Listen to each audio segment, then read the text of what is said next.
Hello, everyone. How are you doing today? Look, I managed to do it. I managed to do it. Unlike last night, well, at least the first time last night. Let's see. While we're letting everybody show up, let's see who we got here. Fishing Tactics, how are you doing today? Brian's Los Hills Homestead, nice to see you here. Fugging Fish, I really like that name. That's really good. I got to check you out after this. Jen C, how are you doing? How was your trip to the fish store this morning? Ricky, always great to see you. Lorcan 96, nice to see you. I remember you. Scott's Aquatics, my brother from Connecticut. How are you doing today? How's your fish room going? Indoor Fishing Inside, great to see you. I love your channel. PB Aquatics, how are you doing, brother? Great to see you again. We got to do this sometime. Matter of fact, I don't care if you want to jump on today. It doesn't matter. So, okay, I got a couple updates. Let's see. The first one is I'm a prop comic. I'm Gallagher now. I'm going to smash it like a watermelon. I got a new pump. Actually, I got a new used pump. And it would at least double what I have in the fish room now. So hopefully I can get rid of the one. I'm making a video about it. You'll see, because I have one that is so loud and so noisy that I can't do videos down there. So I'm going to swap that out, which should be fun. I'm within 50 hours of my 4,000 hours. So that's pretty much going to be out of the way, because I don't know if YouTube's ever going to let me get to 1,000 subscribers. I don't know. Everybody's going through it, but they're bouncing this around like crazy. Hello, Alex's Aquarium. How are you doing? I watched your video this morning. Matter of fact, I watched a lot of all your videos this morning. So, Gallagher, I got to admit, you know what? He was funny. He was funny. He's actually a really smart man. Aquarium Channel 420. I love that name. I don't know. Aquarium Treasures. Great to see you. Watching your video this morning too. How's everyone doing today? Fishy Man. See, everybody knows you, Fishy Man. Don't worry. Don't worry. It's a struggle for all of us. So how's everybody doing today? Anything fun on this Sunday?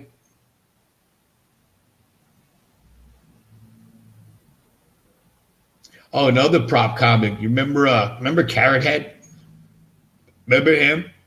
Remember when he bulked up for everybody? That was the weirdest looking person I think I've ever seen. Fugging Fish. All right, let's go, brother. Oh, all right, we'll try that again. Colend's Fish Aquatics. How are you doing, brother? You're going to join. And I want to introduce you to everybody. If you go up top, you'll see I put the link in here twice because I'm still not computer literate. So you can go up there, find it, click it. I'll get you on in a little while. Oh, another update. I have a $10 gift card from Royal Fish Aquatics that I was supposed to give out. And we know I screwed that all up. So I'm going to give it out again today. So I guess halfway through this, we're going to do the number thing where you're going to pick a number and whoever's closest, who doesn't go over, is going to get it. And then I'm going to give you the code and you're going to deal with Royal Fish Aquatics. Now, if you guys know Carlos, he's a great guy. I had so much fun in this live stream. That's how I met PB, is watching him on the live stream. And definitely go check him out if you don't know who he is. You're definitely going to enjoy it. And go check out what he's got, All right. South Florida African cichlids. Nice to see you. Happy Saturday to you too. Posewi. I read it, but I don't know how to say it. So you can let me go. What size tank are you scuba diving in? Because I have a real hard time getting to the bottom of one of my big boat fronts.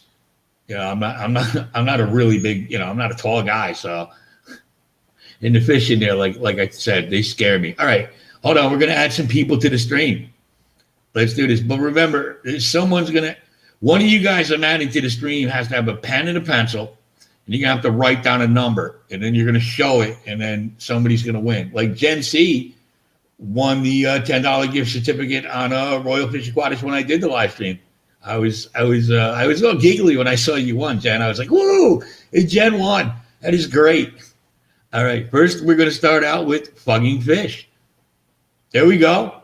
How you doing, brother? And now we're gonna add one more person. Where are you? You're definitely not in the fish room. I'm at work. Where's work? Where's work, brother? Papa John. Hey, nothing wrong with that, brother. Nothing wrong with that. Work is work, man. I do. I like his logo too. I'm a sign guy. I've actually done work for Papa John's as a sign guy. Yeah. So, nice smoke That's break. cool. Yeah, So taking a smoke break. How you doing, What's man? Tell everybody who you are. Well, I used to be John Doe, but everybody told me that it was hard to find, so I tried to come up with another name, and I couldn't think of anything, so I was like, fugging fish. You know what I mean? Why not, Dude, John Doe. It just popped in my head. What? Now that you just said that, it all clicked in my head. That was a hard name to find. I went to go try to find you, and I kept finding murder mysteries and all kinds of stuff. I really like the new name. I think it's cool. Rico Stan, how are you doing today?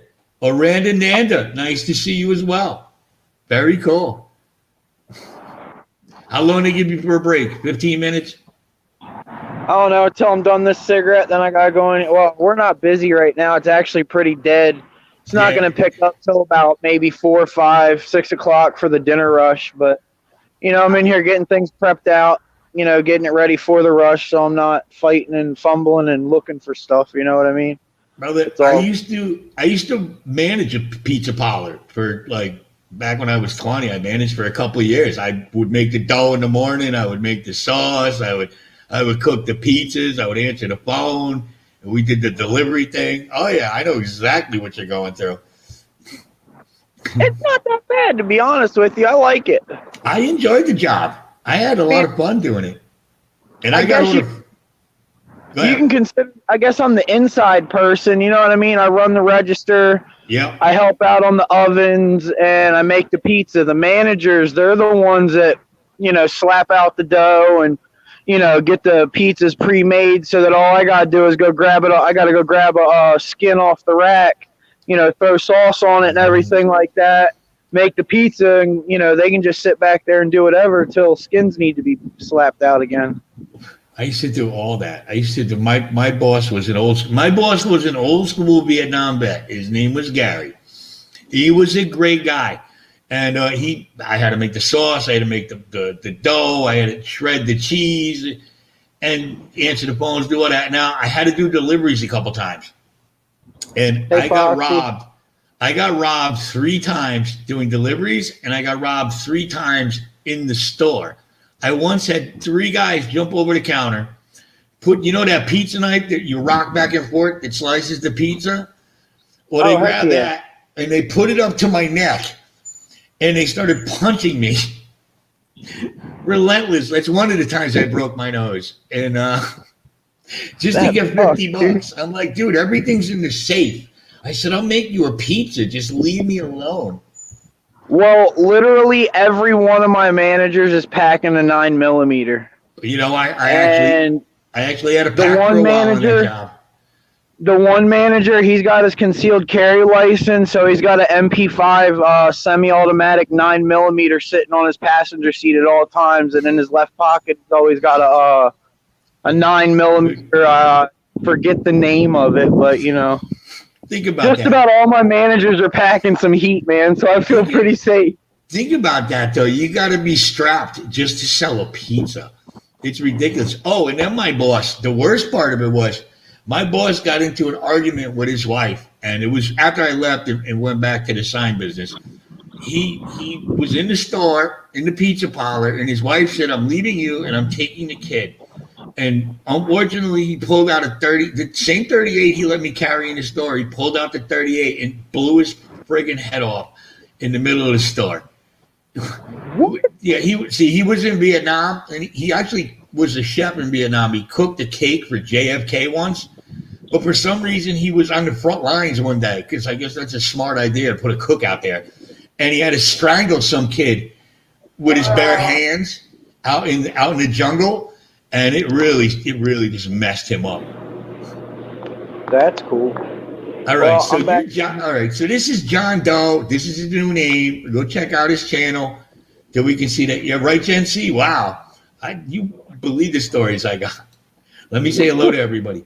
Atkins, I great mean, to see you. the only crazy story I got like that is I do a lot of fishing, and I like to go night fishing. So I'll go down to my fishing spot, 12 o'clock, and I'll stay down there till the sun comes up. Watch the sun rise over the water and stuff like that. Take a case of beer or something like that and chill out. You know what I You mean? never watched a horror movie, huh? You never watched a horror movie. You know they're waiting to get you down there. Yeah, right. But this guy, I used to work for a sub shop, and I'd make his food. He'd come in and get a cheesesteak just about every night. And I noticed that it was his truck. He comes down there, dude. He circles around the parking lot once, and then he comes back, goes full speed, and drives his truck right into the boat launch, and kills himself. And just his truck sinks down to the bottom and everything like that. We go over there to try to get him. He's got himself strapped to the steering wheel and everything like that, and he's just puffing on a cigarette as he's going down. Look, you got to give him credit for his ingenuity, though. All right, the man thought it through. I mean, he wanted it to happen. There were, the windows were up and everything like that. There was really no way of jumping in there. He was attached to the steering wheel. You know what I mean? Yeah, he's not like them girlfriends or boyfriends in high school that would, I'm cutting my wrist, and they'd use like a comb or something just to get attention. Yeah, right. That guy had some stick-to-itiveness. Oh my God, that is brutal. Thanks for having me up here, man. I got to get back in here and get back to work. Of course, brother. Thank you for joining. All right, guys. Everybody in chat. Go check out. This is former John Doe, now fugging fish. All right, go check him out. Let me say hello to everybody for a second. We got Foxy's Fishes. Hello, Roxanne. How are you doing? Like I said, Randa Nanda. I love your channel too. Let's see. Who am I missing here? Oh God. Yeah, Gen C. Really, I did. God, the stories I could tell. Randa Nanda's got to go. All right. Now, I'm going to bring you my next guest. He's a young man. Catfish Terry. Hello. How are you doing today? Let's see. It's Copeland's Fish Aquatics, and we're going to ask him a few questions and get introduced. I think it's important that we support the younger people in the hobby, because like my kids don't want nothing to do with it. They're teenage girls. They just run the other way. So we're gonna add them to the stream right now. Joseph's Tropical Tanks, my good friend. How are you today? Yeah, right. Atkins. I love the new name. It's funny. I saw that and I was like, who is this in here? Like right away. And then I realized it was now John Doe. And I tried to look for him several times, and I finally found him. But it wasn't easy. There's two John Doe. There's 7 billion things on YouTube like that. All right, let's bring our new guest in. There we go. How you doing, brother? Up? How's it going? Not too bad, man. I just found his channel, and why don't you explain yourself to everybody? All right. So, who are you? What do you do? All right. So my channel is Colton's Fish Aquatics. I have fish. I have 2 Oscars. No, I actually have 1 Oscar because 1 jumped out of the cage. But I have an Oscar, a clown knife fish, 2 birds, 2 rats, and I have a turtle. And I just make videos about how to take care of them and updating them and stuff. If you guys watch Paul Cafaro, like that's what I want to do more so. Like I want to get like a big house in Florida, get some pigs, stuff like that. I watch Paul. Yeah. And I got to be honest, if he's matured a lot. As far as the way he treats his, the way he thinks ahead into what he's doing now. And I did grow to like him when he went to OFR. and Yeah. swam in that giant tank and helped Josh. All right, Right. because that was just pretty cool to do. And then he did those videos where he went and with Greg Whitstock, where he did the ponds for the veterans and Yeah. the disabled people. So I do watch. I gotta admit, that kid, I don't care if you like him or you hate him. That kid knows what he's doing. He's so, yeah, like he's cool. He's built a friggin' empire at like 20 years old. I know. Good, yeah, Ricky. I watch him. I find him very interesting. And my daughters go, Dad, why are you watching this shirtless teenage boy? I'm like, it's not about that. I like him. I like the Fanatic, Yep. another one of his friends. He's my favorite, like, fish YouTuber right now. I love what he's doing. Yeah. I just like the way I just like, they're not, unfortunately, look, I don't mean to throw shade, but they're not like Zach and catch them all fishing. These Yeah. kids actually seem to like kind of have some empathy. He like plans it all. He does, and also he's kind of like has no empathy. Like, I mean, yeah, you got to do certain things, but yeah, I don't know if I'm going to shoot him. Don't plan it off you, like, you know what I mean? Like, be real. Yeah, well, hey, when you get that many subscribers, you got, I mean, You don't need to fake it. Like, well, actually, I noticed that the higher up people go, not in our genre, but like in other genres, they just start faking it out there a while. Like I was talking about, I watch a lot of Bounty Hunter Gate, and he decided to himself, look, I'm almost at 3 million subscribers. My wife is almost at 400,000. I'm not going out there and chasing criminals anymore. I'm not repossessing people's car. I'm going to pay people $100 or whatever to come in and fake it. And I'm going to get more views because it's going to be more entertaining. So I don't mind. How long have you been doing YouTube? Oh my God, I just started in May. You're kidding. No, I just started in May. I've been very lucky. I've just been very lucky. Look at everybody in this chat. I don't even care so much because YouTube's beating me down with the subscriber thing, but just all these freaking great people I've met. I mean, I've met more friends since I started this going on 6 months now than I did my whole life. And I get along with all these people. Like in real life, you argue with people and people have attitudes and it's just, How long have you been doing it? I've been like on and off, like, because like I like my family, like I've told them like I want to like try doing this as like a full-time job, and then my parents, like, they're not super like supportive about it, so then it like I don't like think I'm gonna be able to do it, but then when I post a video, and I get that much followers, it's like just hypes me up. So right now I've been doing it for about a month. Dude, listen, keep doing it. They'll turn around. What they want to do. No, what parents like is to see when you're serious about something. Yeah. That's why just keep doing it. Like, just keep doing your content. Just keep doing it. You're going to get better. Listen, you always get better. The one thing that heartened me when I started this was because I got attacked a lot on Facebook to begin with. And what made me, I watch a guy, Roberto Blake. He explains YouTube to you basically. Yeah. And he said, listen, until you get 100 videos in, until you get to 100 videos, don't even worry about it. And if you're not going to put in the effort to get 100 videos in, don't even try. Like that guy, Mr. Beast. Right. How many subs does he have now? 25 million or something? He has 44 million. He had 800 subs after 100 videos. Right. Okay. I mean, we're building a family here. We're building I know who this guy is. I understand him. Just keep doing what you're doing. Hold on, let me just answer a couple chats here. Right. Wild Mods and Edits. Thank you. You know what? You barely broke 560, but I guarantee you, YouTube took 100 away from you. And Color Guppies, how do you only have 33 subs? Everybody in here starts summing to each other. I think I made some of you moderators. If any moderators or anybody can just start throwing links if you want, or just, you know what I do the screenshot. Ooh, look, an American flag. Where are you, my friend? Me? Yeah, you. Where are you located? I'm located in Minnesota. Minnesota. Nice. Little Mogadishu. Nice. I love your governor. She's just great. Yeah, she's just great. I don't pay attention. Hello, Tina. How are you doing today? Chris Stubbings, Backyard Living and Garden Ponds. Great to see you, my friend. Go check out his channel. Listen, the fish community, we love the ponds. We love the backyards. Anything nature, we love. We're just into that. Even like going outside, you know. Cichlids 23, we are actually going to get to the subject in a few seconds. I was just talking to my new friend here, and everybody go check out his channel. Show some support. We definitely need to support these young people. All right, we can't just because our hobby's going to die. We're just going to be a bunch of old grumpy people. We're not going to be able to get fish. It's not going to work. Adam's Aquaculture. You're going to get a lot more subs, Adam. You're doing great work. Your scaping is beautiful. It's so beautiful. All right. Let me see if I got another question. Let's see.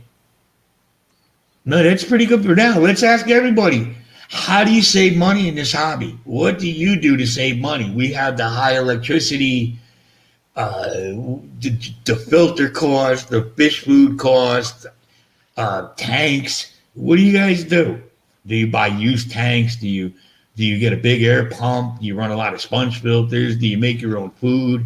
I mean, how do you save money in this hobby? Because I think all of us, I don't think any of us are just running around with money falling out of our pockets these days where we want to just piss it away on everything. I think we want to, I would rather buy fish than an accessory. And another question.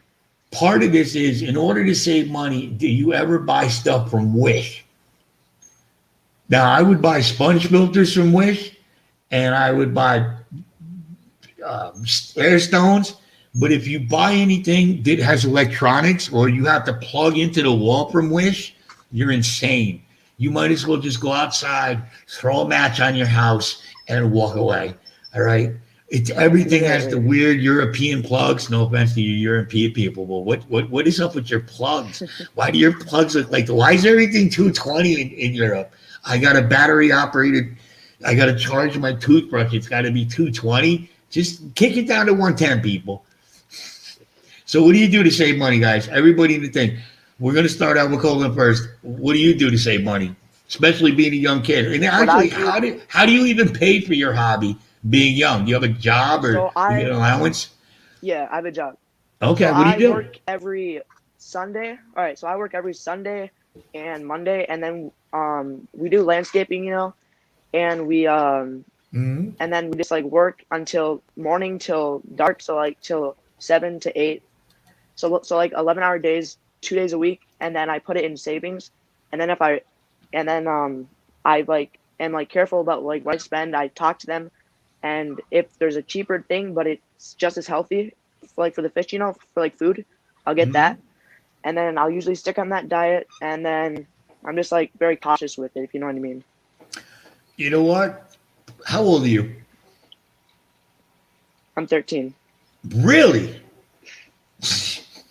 Wow. Yeah, that's pretty impressive. I like that, dude. I like that. You're doing good. Good. Everybody, yes. Thank you, Color Guppies. Thank you. Everybody go support this kid. He's 16 years old, and it's good. Just keep doing what you're doing. I'm 13. Ricky, if you want to be a guest, just click on the thing, my brother. Just click on. I'll add you right up here. I would love that, Ricky. Ricky has basically a farm. I'm not sure if you know RB Animals, but really? Go check him out. Oh, yeah, he's great. He's great. Yeah, just click that link I posted. No, that's really good. I started working when I was 9. I started working doing science for my dad when I was 9, and I was a big comic book fan back then. It was when the X-Men were really good and everything was good. There was the Phoenix Saga. So I used to get my grandmother to take me up every weekend to go buy comic books, and I would have money because I always worked. I would go after school and work 3-4 hours a day. At the end of the week, I'd get $20, $24. And at that age, 9, 10 years old, it was phenomenal. And then it would go up and up. But you seem to have a good ethic behind you, which is, yes, Gen C, very mature for 13. Exactly. Yeah. When I saw this kid, I was like, all right, we got to promote him a little bit. And, we had good conversations before this. So, all right, good. Colin, you're the one. You need a pencil. I'm sorry. You need a pencil and a piece of paper because you're the one that's going to pick the winning number. All right. And then I'll let you finish your thought. I really have to work on stepping on people. I think it's the delay and the fact that I have a giant mouth and I talk a lot is why I step over people. Yeah, he is doing it right. All right. And I got doing a one. little bit of manual labor when you're young, even if you go on to college later on and you never work manual labor again, like treats you like with so much like work ethic. I feel like because like a lot of kids they just like go and play video games and stuff like that. I'm not really into that stuff. I'm more like animals. That's like my passion. You know what I mean? dude, stick with it. Stick with it. Everybody in here go subscribe to this kid. All right, we got to do that. Otherwise, he's gonna go down a wrong path, and then we're gonna see him on some friggin' TV show. We don't want to do that. We got to support this kid. All right, I'm about to add Ricky to the chat. You're gonna stay there. What was that? You're gonna stay there, and we're gonna add Ricky. There we go. How you doing, brother? Doing all right. What's going on the farm? Nothing much. Yeah, No, that's nothing much. dude. That's impossible. It's impossible for all the animals you have for there to be nothing much going on. Okay. Really nothing much. Just feeding in, doing water change. Look at you can hear. Oh, what are you water changing? Right now I'm getting ready to do water change on the ducks. Really? You got ducks. My man's got a farm. Hello, Seth Pep.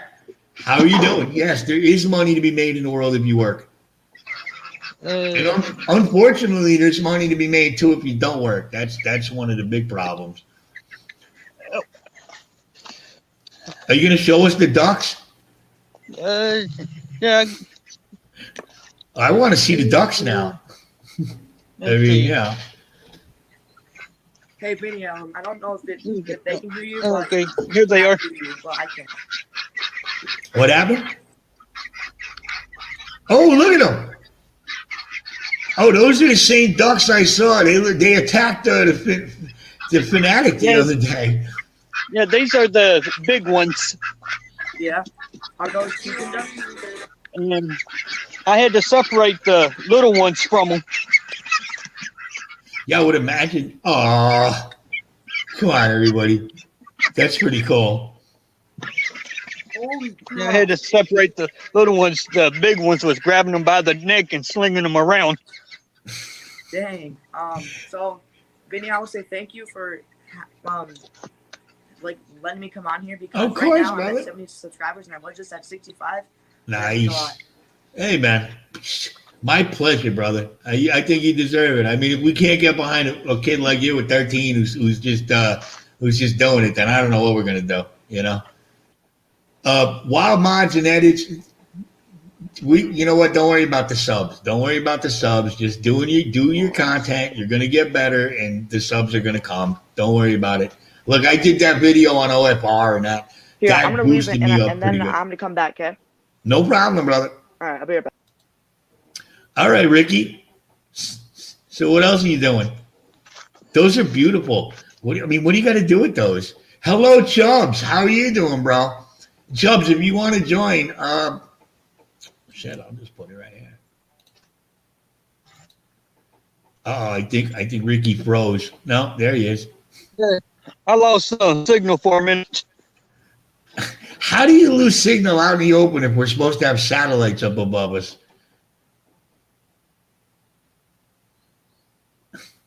Look, how does this happen? There should be a satellite, or at least 30, right above his head right now. Or is it because it doesn't come from satellites? It comes from ground triangulation, the old Loran system, and it's the cell towers that bounce back and forth. All right, hold on. We're going to remove this Ricky, and we're going to add this Ricky. There we go. You're back. Yeah, I lost internet service. Like I was saying, how do you lose internet service when there should be all those satellites over your head? This do around here. I don't know. See, I live where there's a million sub tower, the cell towers, so I never lose reception. It's cooking me all day long. Who else are we gonna? We're gonna add you back. There we go. Yeah, Chubbs, are you still out on the water?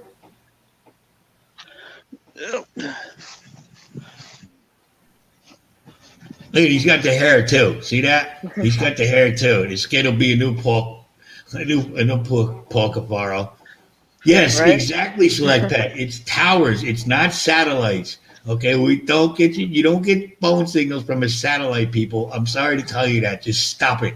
Just stop it. It's from the towers. They triangulate. It used to be our old Lorraine system. Look it up, and they just updated it. That's why. Why do people in the mountains and out on boats have problems getting signals?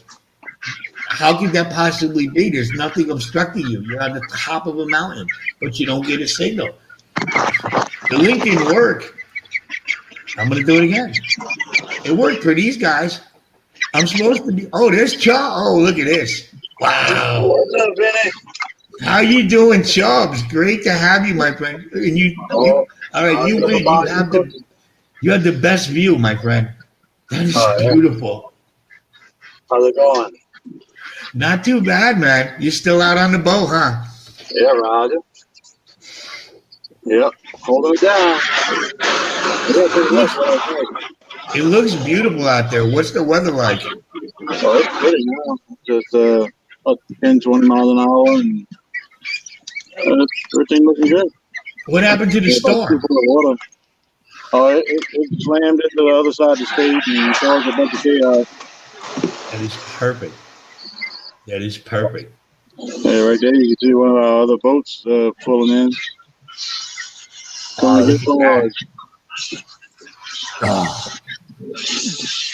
You know, there's something very romantic about that kind of life, Chubbs. Just being out on the water. Hey, look, I'm not hitting on you either. I'm just saying it's kind of something. I hope not. Yeah, well, hey, you are kind of cute, but no, it's not.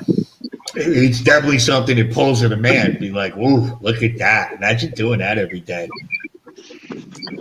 Oh, John Doe, who is now fugging fish, said to Chubbs Aquatics, don't forget the driftwood. Why would you change your name to that? I kind of like fugging fish. I got to be honest. Oh, man. Yeah, I ain't forgot about you, bro. If I find some, I'm going to get you some. What do you find? Yeah, I would imagine you run across some nice driftwood down there, too. Oh, yeah, man. Have you seen that big piece I got in my tank right now? That thing came out of here. I love seeing it. And I thought you went and spent like $100 at the fish store for that. Oh, no, I get that for free. All right, what else do you get to pull out of the water down there? I'm very curious about that. All kind of stuff. We get remember that big valve that I had? And the tank, the 5-foot long jungle valve? Oh, come on. I got that right out the same waterway. Dude, up here, all I can pull out of the water are car batteries and dead bodies. That's about it. Our water stinks up here. It really does. I'm right on the Long Island Sound, and you can see the oil. We take such terrible care of the Long Island Sound.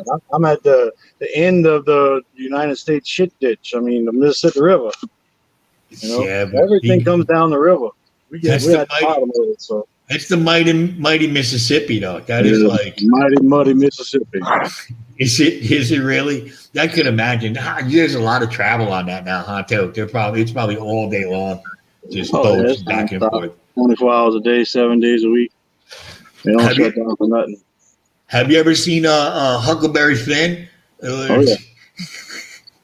Yeah, I can send you some pictures of some Huckleberry Finn built type stuff.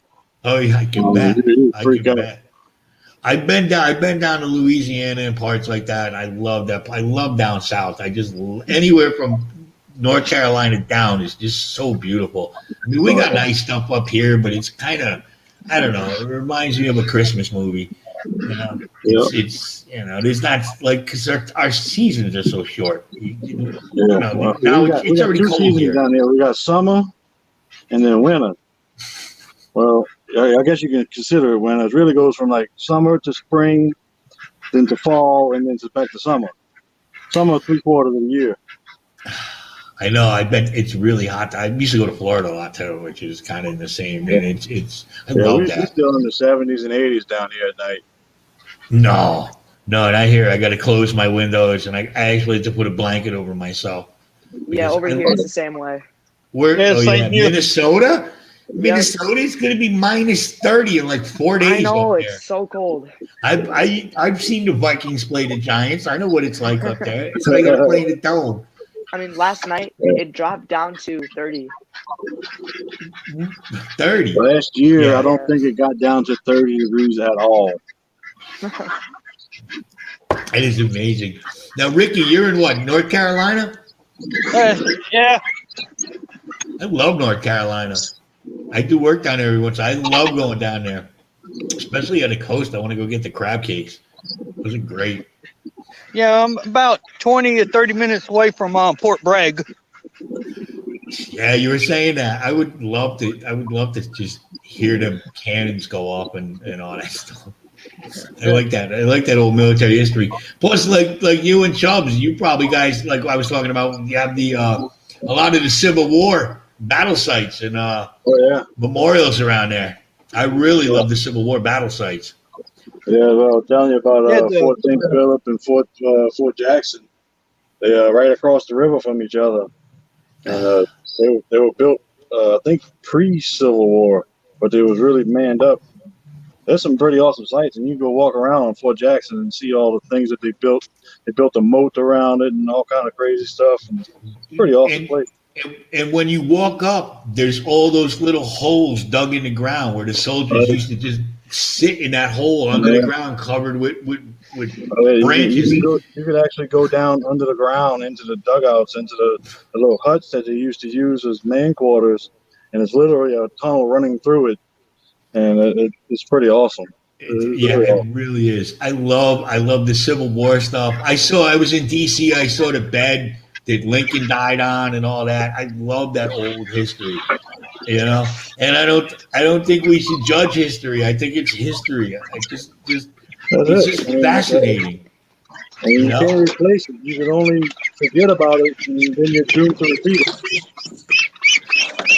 Oh my God! Hold on, Ricky. I'm gonna mute you for a second because your birds are going crazy. Holy Jesus! It's like that movie. History, the most famous historians always said, never forget the history because you're doomed to repeat it. 100%. 100%. That's why they're trying to erase history now. Yeah.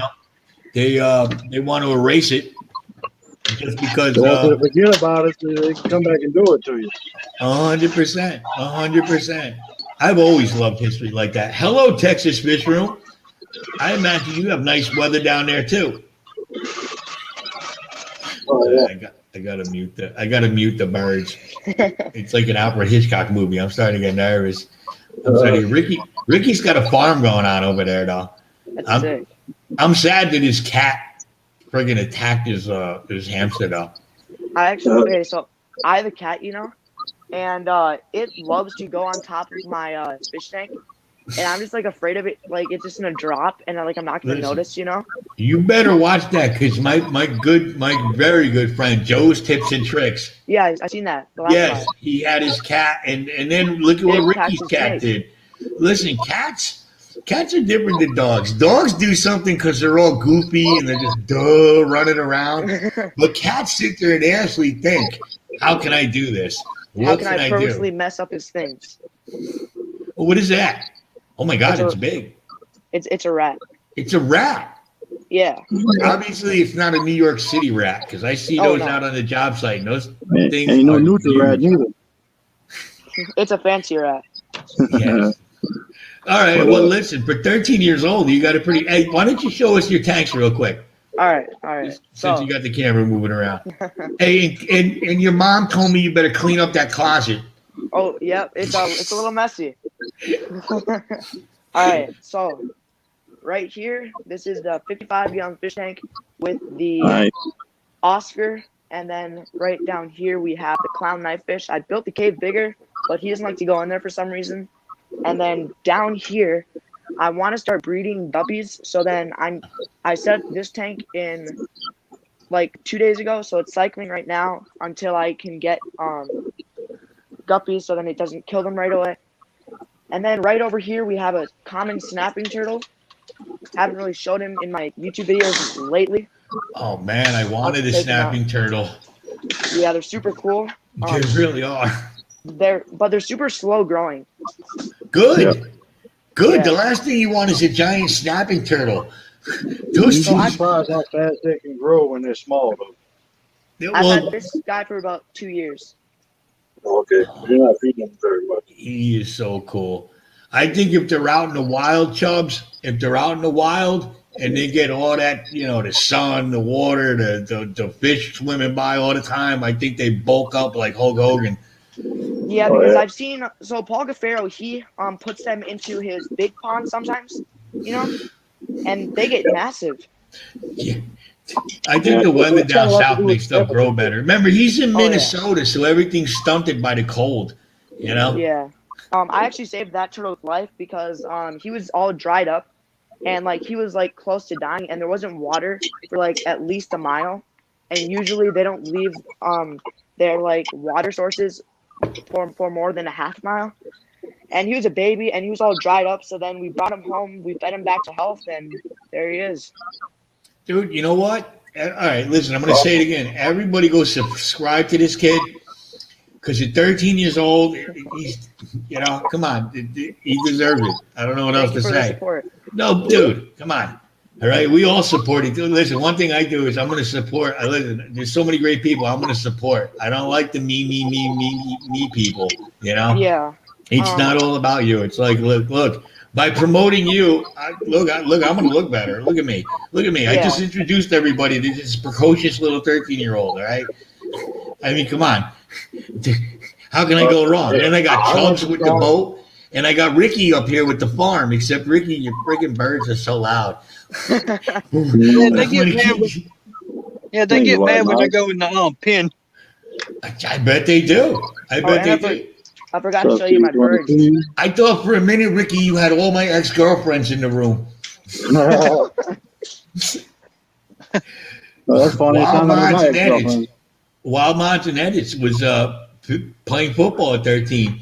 Yeah, I know. Look, how old are you now? When you're old like me, there was no internet. When I was 13, there was what? 8 tracks, disco. I don't know. It was very confusing. Who's that? That's my brother, How you doing, brother? What's your brother's name? Caden. How old is he? How old are you? He's 15. Yeah. So they spaced it out. All right, good. Mom spaced it out a little bit. Is he into the hobby with you, or does he look at you like you're crazy? He looks at me like I'm crazy. Yeah, that's what my kids do. That's all right. Yeah, Look. my family looks at me like I'm crazy with all these animals. Dude, they all do. Chubbs, what about you? What do they say about you? Yeah, exactly. I mean, but then again, if we all had a bad habit, that would give them something to be excited about, and they would be like, "Oh my God, have you seen what Vinny's doing?" They should be so happy they were doing something like productive that doesn't bother anybody. Instead of like doing drugs or something like that. That's right. See, I was going to say that, but I didn't want to influence a young mind. Okay, yeah, like I said, look, you'll get more attention. Doing a lot of different things that a lot of crazy people do. Yep. You'll get more attention from your family if you're a meth head than you will from having 35 tanks in your room. Okay. My dad's starting to and the police too. Help pay the bill. The police. Look, I'm afraid my neighbor's going to call the cops on me saying I have too many fish tanks in my basement. I actually got my homeowners association. For some reason, all the gas meters are in my stupid basement because I'm the one that they decided to put it in. And he started telling me I had to move my biggest tank because the guys couldn't get to the meters. And I was like, look, I'm not moving that tank. It's too much work. I ain't moving the tank. Move your meters. God only they wanted to put the smart meters in my basement instead of the regular gas meters. I refused. You think you're putting 12 smart meters in my basement? Why don't you just put me in the microwave, you sick bastards? You're not doing that. I refused. It was a big thing. Vinny, you're close to getting monetized soon. and getting You money. know what? I really the monetization thing isn't my. You know, it You're would like be you're, nice. Look, the you're only doing it for a reason hobby, I want to get a check from YouTube for 1 penny, right? just to say I'm a professional YouTuber. Yes, That's that's what all. I'm Right. like. Because Anything everyone's after always that is gravy. I eh, mean, I don't think any of us are really doing it to be monetized. It oh would just no, be No. nice. It would be nice to, Oh, yeah. hey, if I get an extra $20, I can buy another $20 fish. That's That's right. all. right? You Or you offset the could charges a little bit. or post another YouTube video for like other people to like learn how to do stuff. It's part of the hobby. Exactly. Exactly, my friend. Oh, yeah. I mean, hey, listen, if eventually all of us get to 1 million subscribers and we're talking dollars, I'm not going to turn it away. You No, know, right. Right? if they want to sponsor me, hey, I'm your Joe Rogan. I'll sell out. Give me no, I won't never sell out. I looked into the no, really, because it disgusts me how Joe Rogan sold out, how they're going to tell who his guests are and who this is and whatever. But as far as the what is that the affiliate marketing, the affiliate marketing is something to look into once you get to that point, because all you do is you hook up with Amazon and you review products that you would normally buy and use anyway. Yeah. Yeah. That's why you get that silly little code and you go, hey, type in this code, and you get not only a percentage of that product, but Right. anything they buy on Amazon for the next 48 hours. So if somebody Yeah. buys a thing of fish food from you, For like $100. and then they decide, oh my God, I got to buy my mom a big screen TV for her birthday tomorrow, you get a percentage of that. And it's Yeah. really not too, I mean, that's something pretty good. But, I think the only look, this is a long haul. And especially the way YouTube's treating us lately. yeah, You I know? mean they've been taking away like 20 of your subscribers, including myself one time. Yeah, as a matter of fact, I subscribed to this kid. He subscribed to me, and the next day it was gone. I lost 11 last night. I've lost probably over 300 people, and I have no clue why. And I've Hey, sent, they did it to me too. yeah, I know they did, Chubbs. I'm watching you, and I know you'd probably be at 300 right now if they didn't mess with you. Right? Oh, yeah. And it Yeah, I seems was at 30. 2 weeks ago for a live stream, it went from 186 up to 196, and within an hour of the stream ending, it was back to 186. dude, I was in that live Really? stream. I know. It's ridiculous. Yes, Joseph Tropical Tanks lost 30. Now, for us smaller people, 20, 30 30 means the is, world, you know. it's like, all right, I've been bouncing around. I finally got over to 900. It took me 2 weeks to bounce around between. That's what they did. And now I'm trying to get over 910, and I'm bouncing around. I had 920 something, and now I'm still trying to get back. The only thing that I like about it is at least I get to meet new people That's and these it. new subs like you guys, are real subs. We're people that are going to be there for the long haul. But it's Big nerd really, page. it's I really frustrating. It's how do you wait? And it's Yeah, I not checked like, mine this morning, and I was at 30 and checked it a few minutes ago, and I'm down to 22. Yeah. Huh. dude, Well, you're actually at I'm 26 right almost now. afraid to check mine now. And I don't listen. They're supposed to put a little notice in your studio that Yep. says we're going to do an audit. Look, there's not that many bots come on. This is not Russian collusion. We're not going after Trump. There's not that many bots that subscribe to fish channels. You get that Yeah, one right. picture where the girl says I'm lonely. She puts a timestamp and her cleavage is hanging out, and you delete that in your comments. Other than that, come on, really? And they're that inactive? Look, I've only been a YouTuber for 5 months. All right. How are people inactive? Because they haven't been clicking on my videos. I don't get it. Maybe after a year. I don't know what they're doing. Is it because they don't want to monetize us eventually? Or You're spiraling it on YouTube. It's so sick. You. Yeah, I know, it's retarded. they've done it to Yeah. everybody? I've heard of people that lost 200 subscribers in 1 minute. In Yeah. 1 minute. Believe it. It's and they won't answer us. Why won't they answer us? It's not just us. It's everybody on YouTube. Everybody. What made you want to do YouTube, Vinny? Me? Yeah. Oh, me? just watching all the YouTubers. It Yeah. started out, my first YouTube fish video was Joey DIY. Yeah. Like probably 80% of us was Joey DIY. Same. And then I started watching, and I had, what am I going to watch when I'm downstairs in my basement on my TV? Yeah. While I'm doing fish stuff, I'm going to watch. Then I got into Corey at Aquarium Co-op, and then it just spiraled from there. And then I saw the Steve Poland video where Steve Poland talked about OFR. Sorry, and that really got me pumped up. I was like, look at these guys. This is amazing. And now, look at just look at all these people. I mean, it's such a great family of people, and I really have fun doing things. And I try to be a little funny sometimes, and I try to do something a little different. You're super like energetic and like supportive of like the like smaller like channels like me. Listen, I remember did Ben Ochart send me a message and subscribe to me. And I remember OFR sent me a message and subscribe to me. And I'm like, that is ridiculous. That is ridiculous. These, in my mind, these are television stars. This is like I just ran into Charlie's Angels back in the day. Yeah. Oh my God, these are big people. And I've talked to so many people. I've talked to IFG. I talked to Jay Wilson. I mean, just being able to talk to people that I watched for years before I ever decided to do a channel is so rewarding and it's so great. I love you too, Joseph. And I just wish they stopped taking everybody's subs. All right? Yeah. All right. Chubbs, how did you get into it, Chubbs? How did I get into it? The same thing as you.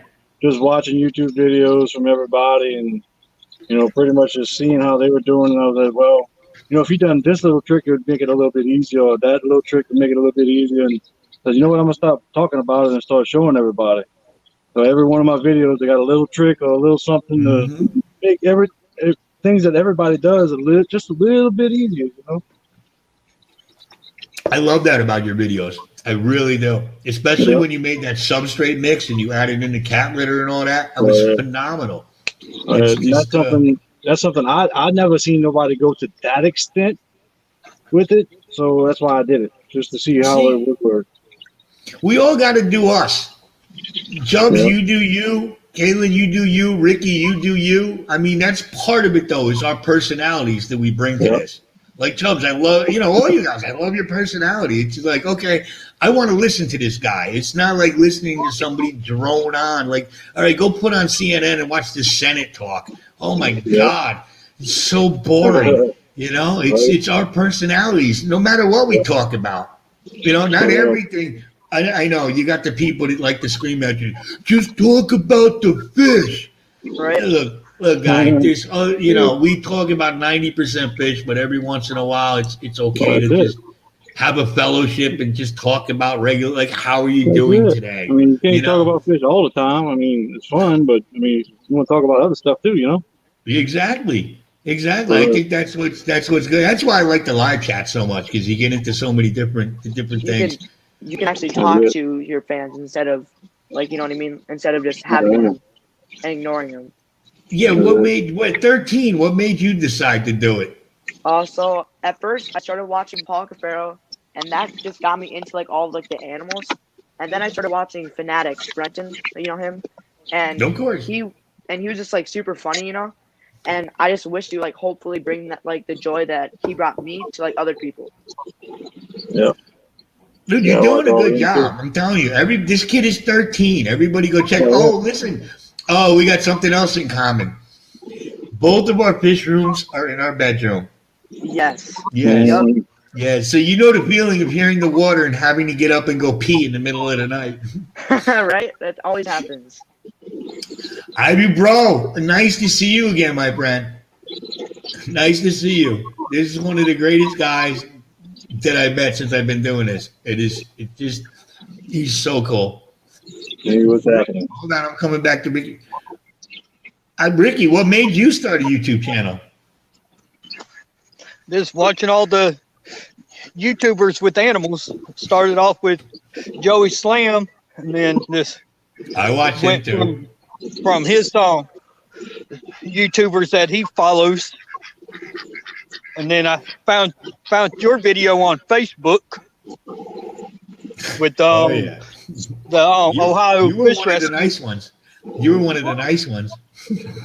And then I started following you after that, and then following Ohio after that.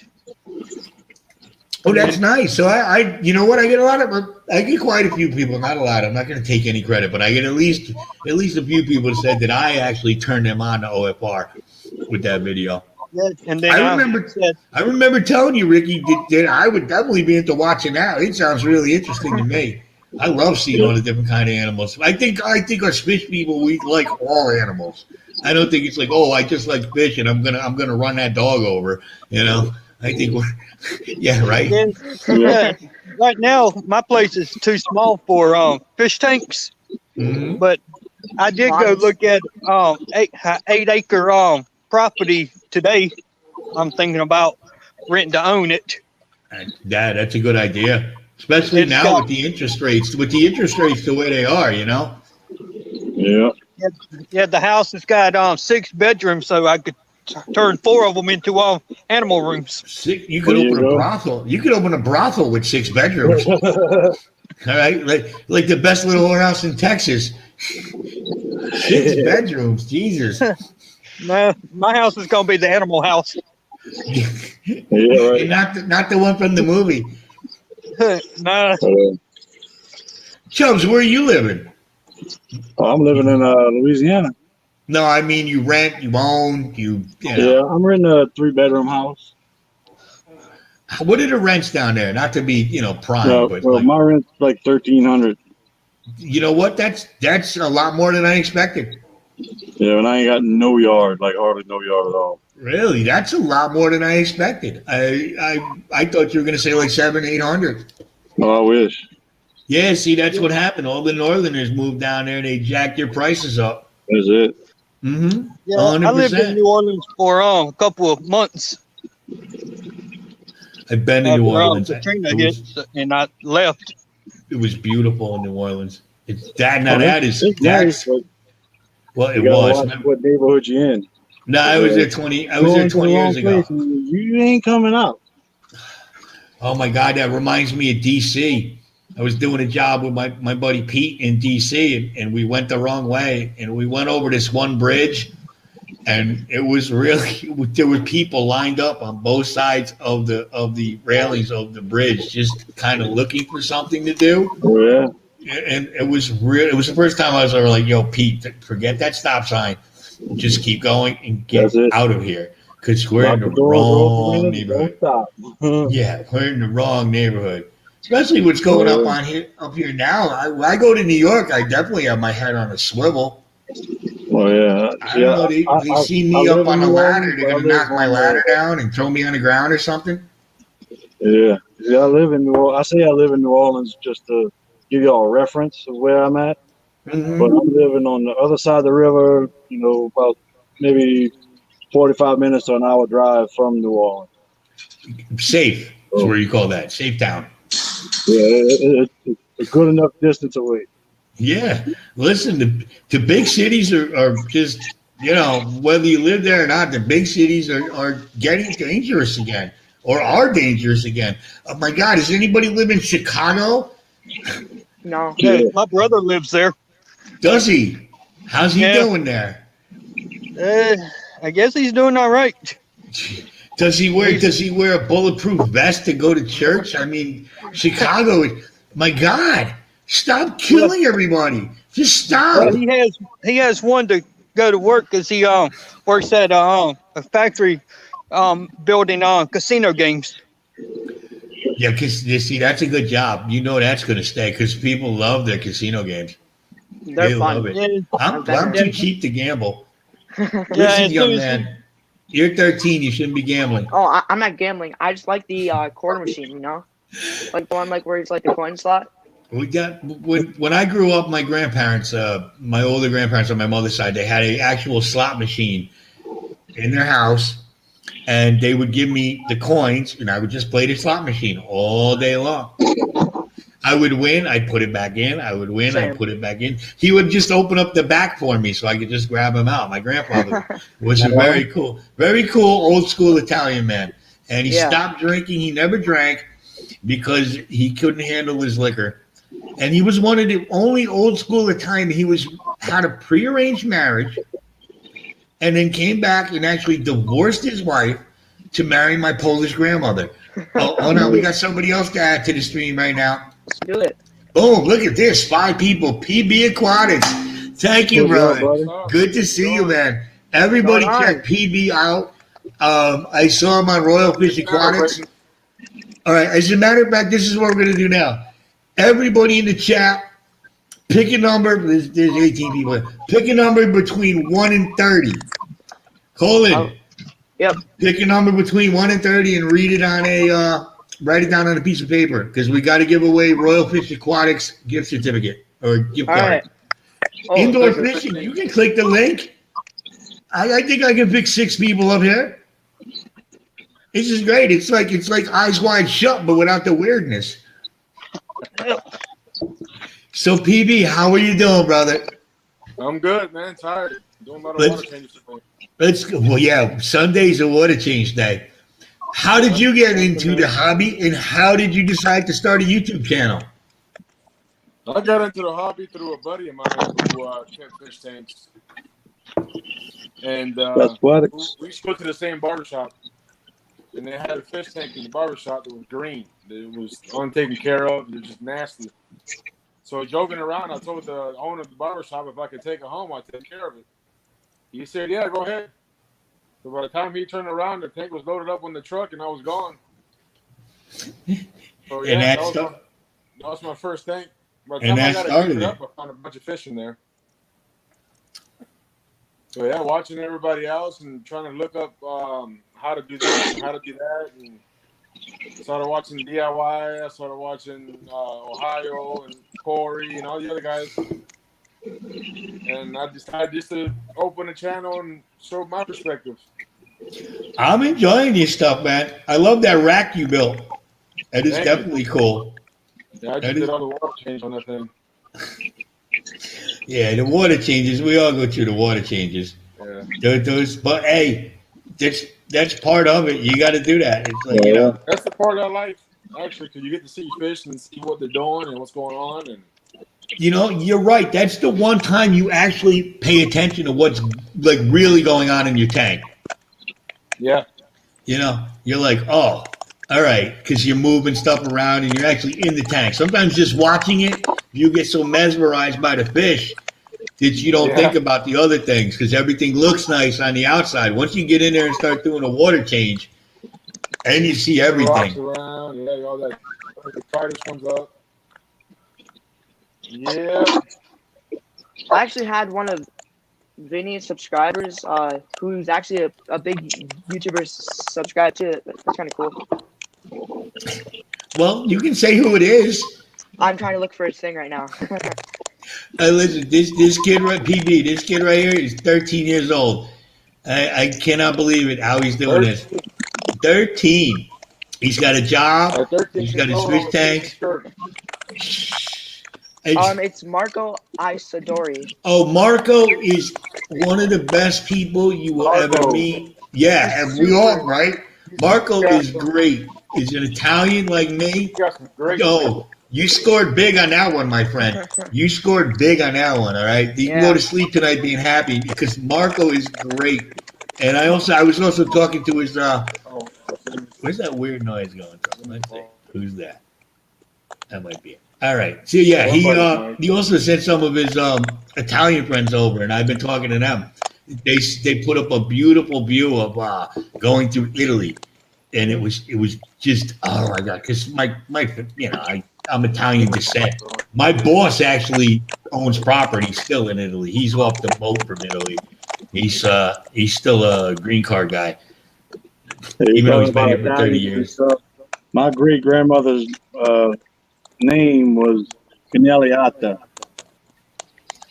Hold on, Marco's right here. No. No, that's a different Marcos. Oh. That's Marcos indoor Marco. indoor everybody. fishing inside. Look at this, 6 people. What's up, Marco? All This right, guy's got some Marcos, introduce yourself to everybody. He does some really nice scapes. Hey, what's going on, everybody? Yeah, he got some awesome things. Yeah, he does some really nice scapes. What's up, Marco? It's a different Marcos. Yeah, Not that my yeah. confusion. I don't know if I can fit the Italian one in right now, but we'll see. All right, ADK, nice to see you. We'll see you when you get back. What is that? Who is that weird noise coming from? Is it coming from Hey, me? So I'm over here in California, in San Bernardino. Oh, how's California doing for you? It's all right. It's not bad. How's it going? How you doing? Yeah, I'm gonna put my name as Mark next time. That's usually what they call me. Either way, whatever. Indoor fishing inside. No, I got a friend that lives in California, and it's you know, he's trying to move. Is the best way to put it. He's trying to move. The taxes and everything are just slamming him too much. How's it good? How's it doing for you? Hold on, this.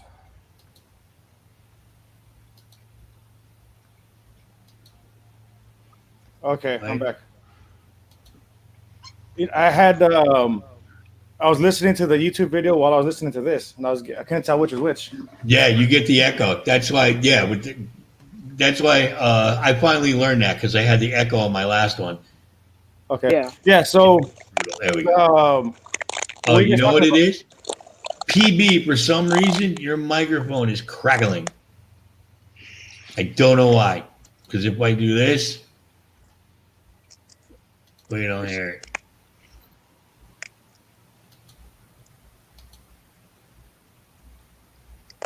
All right. Oh, there it is. Oh, you're on your phone. How are you able to be on your phone? Oh, yeah, you could do that with the. Yeah, see if I mute it. You know, when I'm on my phone, just the noise of my finger makes noise on the mic. It'll make like a. Well, noise. what kind of phone do you have? Talking to me or PB? Oh, you. Unmute. Me? I got a Motorola. Don't hack it. I'm not.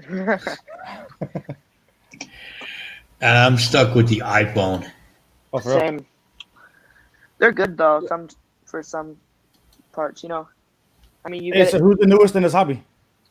I am. Well, no. Yeah, he's got to be the newest. Look at him. Me? Yeah. He's definitely. How long you been? Oh, sure, yeah, 13, huh? Yeah. 13. Look at this kid, though. Look at everything. Yeah, he's you're doing. like 20 some years ahead of me. At 13, I wasn't doing nothing like that. At 13, what was I doing? I was just starting not to pay attention to class. That's what I was up to. Dude, You can go a little further to pay attention. once I hit algebra, it was all downhill. I That's love it. algebra. That's Dude, like see? That's like my Explorando YouTube. Nice to see you, my friend. That's another one that I got unsubscribed and then we had to resubscribe to each other. Yeah. Everybody's noticing that. So, And then you. Marcos, you're doing a lot of. I love your planet tanks. Oh, I thanks. see those behind you. They're sick. Yeah, that looks so nice. How many tanks do you have? With fish in them? 1, 2. No, 3, just how many tanks? I have 12. 10, 11, 10, well, 10 glass tanks and then 2 plastic ones. Like 2 like quarantines. Yeah. Oh, yeah, you definitely need quarantine. You definitely need quarantine. Yeah, I hate Mac too, Julian. I definitely hate it. Oh, look at it is a cute cat. But is that the killer cat? No, he this one here stays outside. The one that I think killed the hamsters is the calico one. Yeah, I hear the calicos are like they get into a lot of mischief. Yeah, the calicos they're evil. That's what Joe I have a was Toby saying. cat. What is it? I don't know. I don't know the difference between cats. I have to be honest. I know what a Siamese cat is. My mother used to have a deaf one, and he used to just meow so loud from the basement it would just freak us out as kids because it was deaf. It couldn't hear itself. It's a nice cat though. Louder. You'd be surprised how loud a deaf person or a deaf cat would yell because they can't hear it. Yeah, even normal like deaf people are sometimes. Yeah, but we're not supposed to say that. See, Well, yeah. that's what makes them special, my friend. Okay, the fact that they're so loud. Yep. Marcos, how long have you been doing the fish thing? The okay, so I got back in the hobby like around January. Really? Yeah, so That's a lot of progress, brother. man, YouTube wasn't around about like this around when I was in the last, because I was in the hobby back in 2009. I got out of it and I just got back in it. And the same thing, the King of DIY got me into the hobby again. Yeah. He inspired me to buy a used 55-gallon tank, and it's still outside, sitting out there. Hey. It sat there for a while, and then I got going again about 2 years later. That is wow. That's yeah. I think a lot of us saw Joey's videos and it was like, wow, this is actually on YouTube. This is a thing. Yeah. Someone actually does this. Especially you go back and look at his older videos where he did the DIY. I mean, they were great videos, but as far as production values, that's something anybody could do. It didn't put it out of reach. He just got in front of the camera and used his personality and talked to people. Now I really like his new videos. I think something went on with Joey, and I've said it, and I think he hit rock. Something happened. Maybe he was drinking or something. He hit rock bottom, but he seems to be back now with a lot more enthusiasm. He even has his wife in the videos with him now. Well, if I could speculate, I would just say maybe he's enjoying life a little more. Yeah. Nowadays, whatever the cause may be. Yeah, 100%. It's obvious, and I think something changes in his dynamic because his wife's in his videos now, and she really never was. And I gotta be honest, Joey scored. I mean, his wife is a very attractive woman. So I thought it was his sister for a minute there. Yeah, I don't know how they do it up there. Yeah, I don't know either. It is Canada or Nova Scotia. What is the difference? Does anybody know what's the difference between Canada and Nova Scotia? Or is that just part of Canada, like DC or something? Do they even have states, or do they have like provinces and stuff? I've been to Quebec, and I don't know what it is, but the people there were very rude. And I've been to Toronto, and Toronto is like a clean New York City, but it's going back in time 20 years. It was phenomenal. I cannot recommend Toronto enough. Yeah, and you know what? And I was one of those people that would, like anybody else, would nothing wrong with it, but going and buying the filters every week or every month, and I felt like a bad fish keeper if I couldn't afford it. Yeah, yeah, they really get us in that filter. The little cartridge, they really get us. That is probably the best way to make money because honestly, how many people still use those? I don't even use them when I first get the thing. I throw them out and I put my filter floss and I put all my other stuff in there. But that was Corey from Aquarium Co-op when he did that video how to hot rod your filter, your HOB. And I saw that and I was like, whoa, you can do all that. So that's what I do now. I don't buy. Really, Joe's? Where's Joe? Is that? Yeah, I put I've always done that down in my filters. Especially the hang on backs. But that's why I got when I found the Aquaclear 110s. That's the only ones I use. They have so much room in there too. They're so nice. It's so nice. Chubbs, how many tanks do you have, Chubbs? I just got the 2 75 gallons and then 4 10 gallons and a bunch of outside tubs. Yeah, I love your outside tubs, and you get to keep them out there for a while. Well, pretty much all year. I have a question. All year? You get to keep never freeze over here. We only get down to the 50s maybe twice a year for a couple days. That's the lowest. That is crazy. I go out sometimes and I have to put up signs outside in the middle of New York City when it's -2 with a wind chill. It's on a ladder. My lips freeze because I get sweat on them because I'm a sloppy talker, and they just freeze and it hurts. I'm like, I tell you, if I didn't have my job up here that I've been at since I'm 18, I would be down south so fast. I know that's where I'm going to end up. I know it is. I love the Southern way of life. Oh yeah. Can't beat it.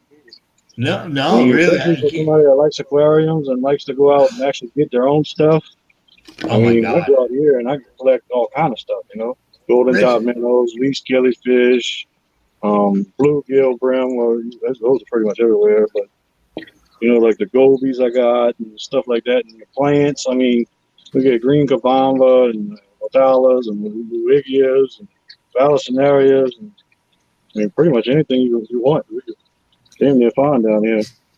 That is That's got to be cool. amazing to me. I would love. Besides, number one, the people are just nicer down there. They're just nicer. Marcos, you're from California. I'm close to New York City. Kevin, you're in Minnesota, which is now, like I said, mini Mogadishu. I mean, we live in these big cities, and it's like the people down south are just so much more friendly. They're just so much more friendly. Most of the time. Well, yeah, there's the exception to every rule, but it depends on how you roll up on people too. If you think you're going to go down south and act like an obnoxious northerner and look down on people, that's not going to happen. You're going to be crawfish bait. You're going to like a lax video. You're going to get a boot stomp. Oh yeah, you end up on the volume. Respect is very big down south. That's the problem. Up here, people don't show each other respect. PB, respect will go a long way down there. Yeah, it should go a long way everywhere. I just don't understand why why it's missing on, because like I said, I do a lot of work in Jersey. I do a lot of work in the city. And some people are just rude for no reason. Even if you're nice for them. You open the door for somebody, they look at you like, why are you doing this? It's like, come on, people. Get over it. Get over yourself. That's the thing. Get over yourself. You're not that important. Right? None of us are. PB, I would come to Florida. What part of Florida, PB? Because my sister lives in Palm Bay. And I haven't seen my sister in a long time. It's just, you know what it is? It's ever since 2008 when everything collapsed. I mean, I got boned out with my mortgage, and then I got a divorce. Ever since then, I've been basically working just to pay everything. I don't have those extra kind of dollars to just take a vacation. Yeah. In 2008, it started off as a rough stretch for me too, because that's when I lost the warehouse job, and I had it for about maybe going on 7 years, and then that was 2009 when I lost it, and 11, 12 was when they started extending the unemployment. So I had 2.5 years of leisure. Yeah, I mean, but at that point, dude, there's nothing else you can do. I mean, listen, because of my business, we do a lot of retail work, and all the malls are closed, and everything was closed.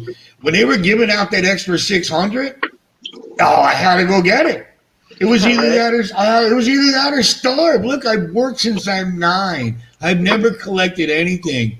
You bent me over and basically violated me when you passed Obamacare and you put that friggin' mandate on me. You know how much that year I made the most I ever made, and I'm still paying the friggin' taxes on it.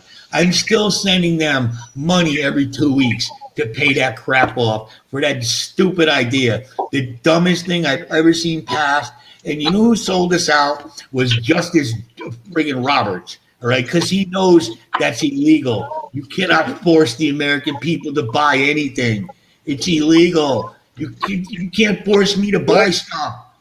What are you talking about? That's because Justice Roberts is compromised. They have pictures of him doing things with people he shouldn't be doing things with, who are way younger than this kid right here. All right, that's why he sides with them every damn time. Sorry, that Obamacare cost me about $12,000, $13,000, $14,000 in penalties, and I'm a single dad raising 2 teenagers. Really, and I still don't have fucking health insurance. Part of my language. You're fine. Yeah. Well, Chubbs, you get insurance on your job? You must. What's that now? You get insurance with your job? Yeah, I get insurance through a job. Yeah, good. God bless you. God bless you. Marcos, what do you do now? My main source of income. I'm back. I got back into warehousing, so I'm at a warehouse. And and I just promoted into maintenance, so I'm a maintenance worker. And, Yeah, man. Look, man, dude, these days, work is work. Work is work, man. As long as you go out there and you work and you try, that's all That's all you can do. Like that's the worst part of the last 6 months is you want to go work, and they're telling you no. Some No, people, some YouTubers like bigger YouTubers are having people ask people for money, and then they say no because they're not working for it. They're just asking, and they don't deserve it if they don't work for it. If you know what I mean. That's a whole. I mean, look, the one people that I can see asking for money is OFR. Yeah. Well, because they're a rescue, and they put it back into the thing. I mean, some of these people, I don't understand the people that have 200 subscribers in the Patreon or a members only thing. I don't understand that. Why would stop? I thought about it, but no. I mean, but there are some people that aren't into the fish thing. That there are people that just they go on and they beg. They beg all day. They just beg. Like, no offense, a lot of these hot chicks go on and they just wear a little bit of cleavage and they do a video and they just the whole time says, "What's wrong with you? You don't have $5 to give me. You don't have this to give." Come on. That's why when I post a video, I usually post it on Instagram too, because I'm not just trying to just make money off of it. I'm just trying to show people what I'm doing. Dude, that's I look at it the way like Metallica did it. They used to give their stuff away for free. Just so people would get exposed to them and they would build a solid base of good fans. I mean, but for somebody with 300 subs to say, "Hey, join my members only so you can see my stuff before everybody else." Yeah, that's pretty crazy. The way I look at it when it comes to handing up to get as in a warehousing, I've always been kind of like a hustler. In other words, I did my own lawn maintenance service for about 8 years. I had my own truck and all that. I still got my trailer. I have 1 year left. Then I did car washing. I wanted to get in the automotive industry, so the quickest way was to wash the cars. I figured I'd start a mobile detail. So I'm saying that to say, for me to get people to hand over to me, it had to depend on what the service I offered them. So if you have like some of these bigger channels, the information they offer is really basic. But I'm amazed about seeing how many what's the chat? What's that super chats go their way? Yeah, and I'm like, wow, what are they saying? That's so profound.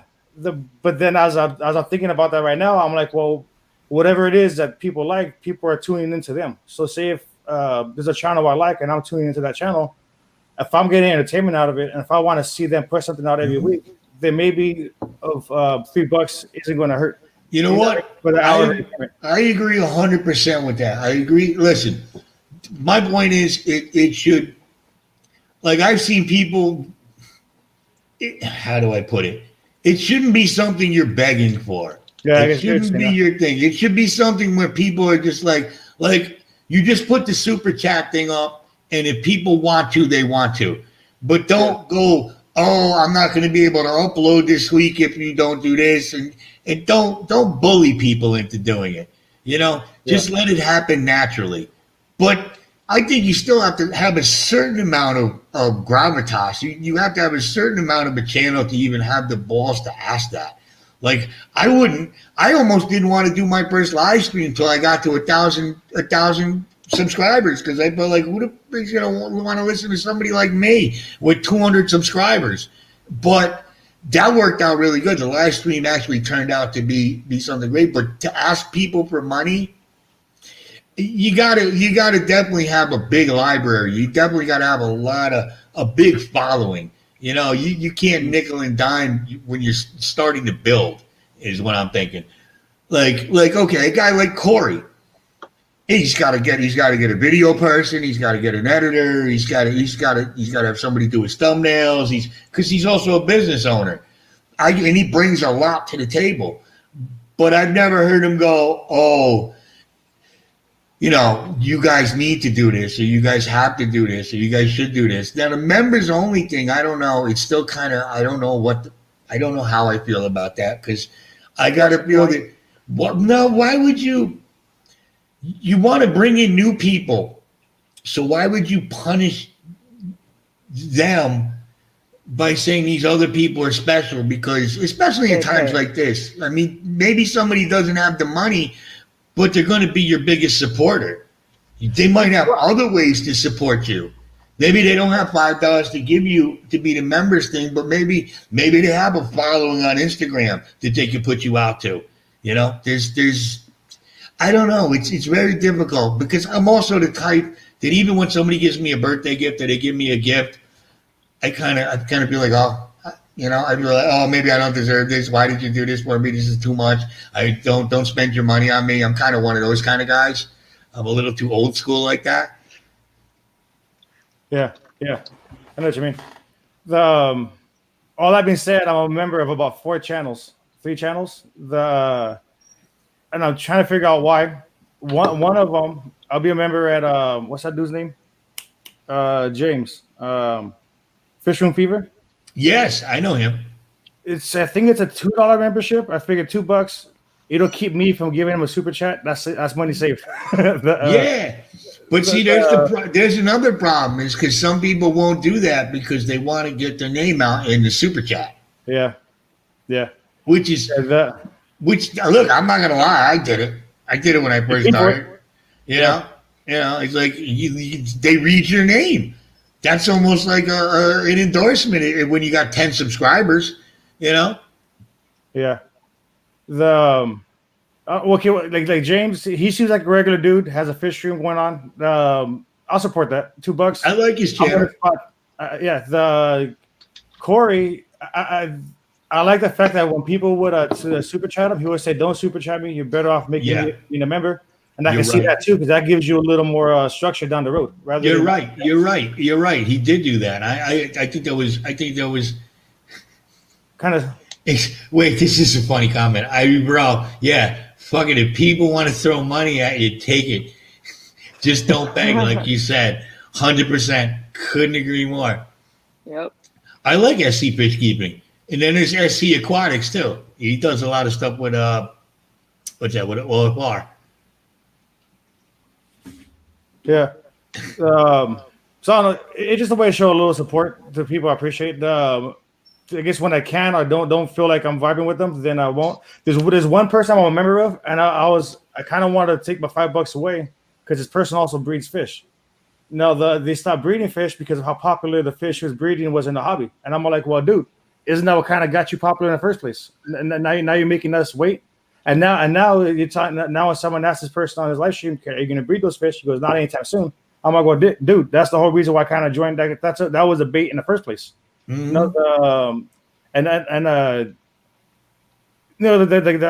Like for example, I had something from that guy in here. I bought this from that guy, the Pro Weed, and it's something floating around. I forgot what it was. But I just haven't stopped yet. I don't know why. Maybe I just need to stop. Maybe I have hope for the feller. I want to show a little more support, but right now $5 ain't hurting me. But that's the first one on my chopping block. Yeah. I mean, there might be somebody else that look. That's how it is, though. Sometimes we grow out of the channel, like we've gotten everything that they could possibly offer to the channel because they're not evolving themselves. Or sometimes the channel will evolve in a way that maybe we just don't enjoy anymore. You know, a lot of people say that about Joey. Oh my God, go look at his comments. How many people scream at him because he doesn't do the DIY anymore? What other DIYs is the man going to do? He's done them all. What's he going to do? Make glass. How to build a rocket ship and go to the moon? There's nothing else for him to do. Of course he evolved. There has to be a healthy balance, you know. You can't be stagnant. You got to evolve, but you can't alienate what got you there or your main people, you know. Yeah. But that's all part of being real, though.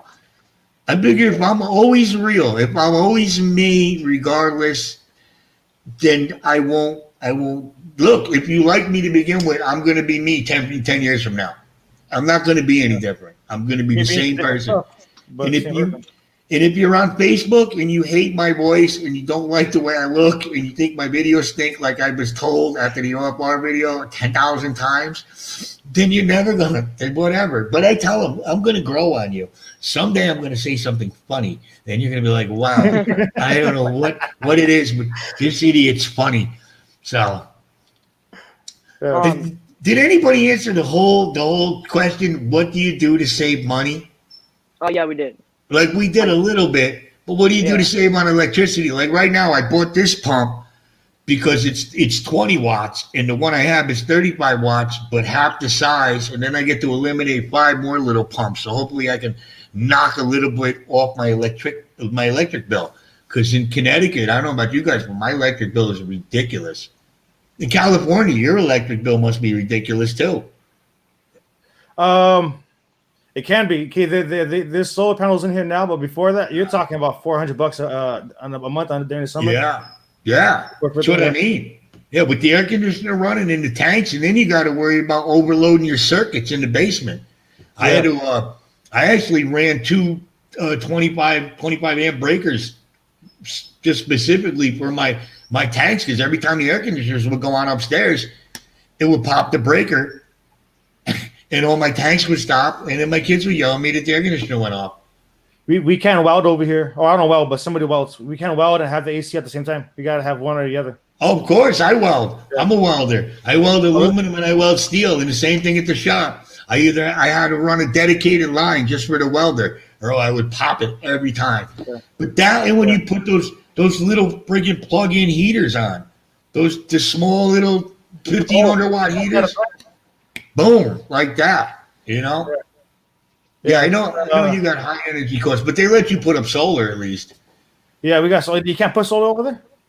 I am part of a condominium thing where we're not allowed solar, we're not allowed satellite dishes, and we're not allowed ponds, but I snuck in a 55-gallon pond that they didn't bother me with. I just got one of them big. With it.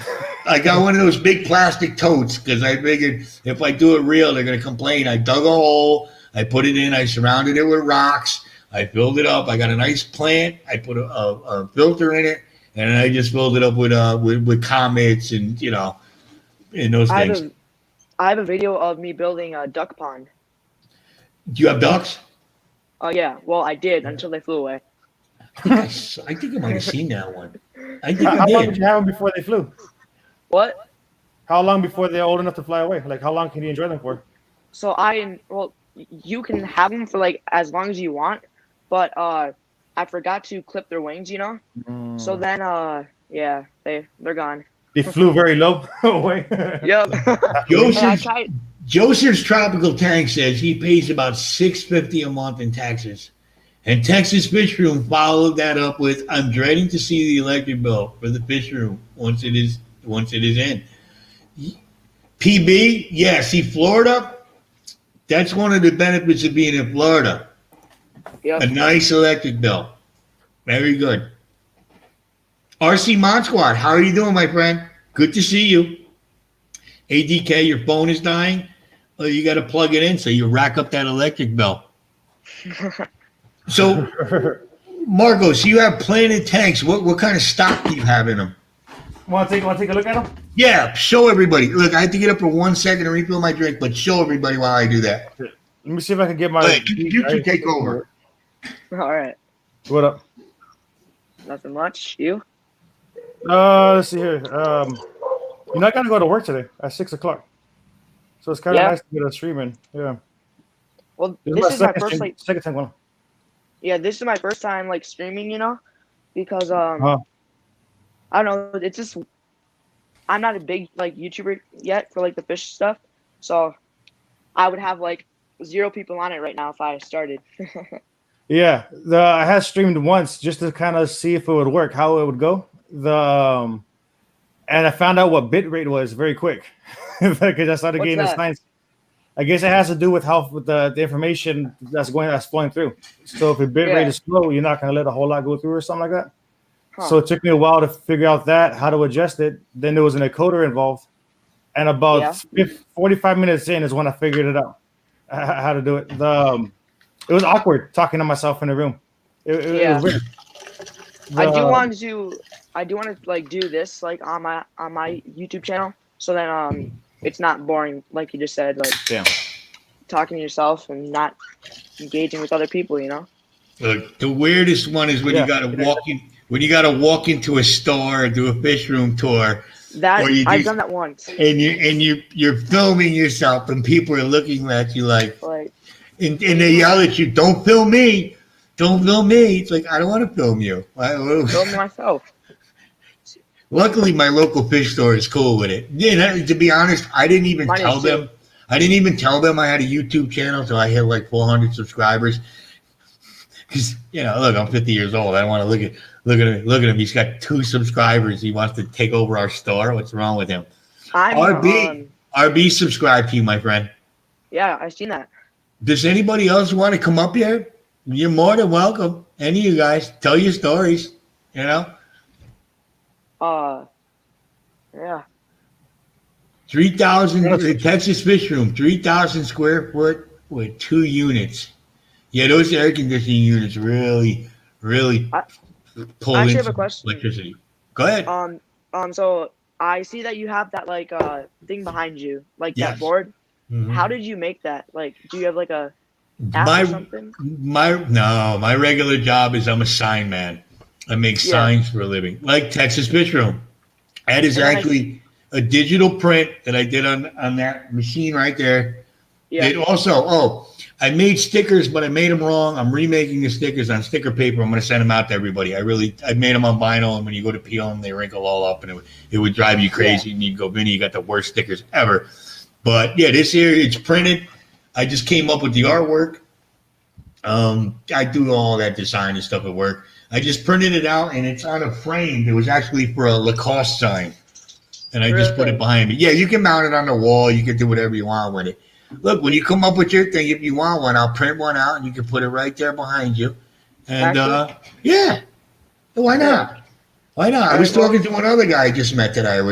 Anybody, and if you, like I said, if you guys need T-shirts or things like that, you got to check out Texas Fish Room. Because Texas Fish Room. Yeah. Oh, dude. If you're not subscribed to Texas Fish Room and you're not seeing the room he's building, you're really missing out. This is going to be amazing. How you doing, brother? Yeah, because I've been like wanting to like know how to like do merch and stuff like that, because like I don't know, it would be just like cool to like see other people like supporting me and like me being able to see it. The way I look at it is, at first, I almost basically want to just give it away to people. Just give it away. Like, that's another thing I got a problem with, but I'm an old curmudgeon. Ooh, that tank looks nice. Oh, that looks really nice. I love the light the way it is, too. But just to throw this out real quick, I don't see how people get a $12 shirt from Teespring and then have the balls to charge you $28 for it. It's a little too much. I mean, come on, $20 maybe, $19.99. That's something, do your fans a favor. Yeah, not everything almost you have 30? to sticking in them. Yeah, I've seen 28, 30. Now, a hoodie's a different subject, but wow, look at that. Is that Cholo wood right there? Yeah. Oh, I love that. And switching colors, that's sick. Look at that. Oh, look at that. What kind of fish are those? ADK, I'm working on merch. Number one, I have to talk to Texas Fish Room because I want to make some T-shirts. Well, Aquarium Treasures, just email me and we'll make you a sign. You just pay for the ship. And I'll make you a sign. I don't care. That's all. I'm definitely going to take you up on that offer. Of course, you better. We'll come up. Sick. I'll help you guys design your logos too if you want, so they fit on the thing. Because sometimes you got to move stuff around. But no, I've been doing this since I'm 9. Texas Fish Room ships all over the country. Can we drop a link for Texas Fish Room? Just give everybody your email again so they can get in touch with you. You live in Cholowood land? Where's that, next to Hollywood or Disneyland?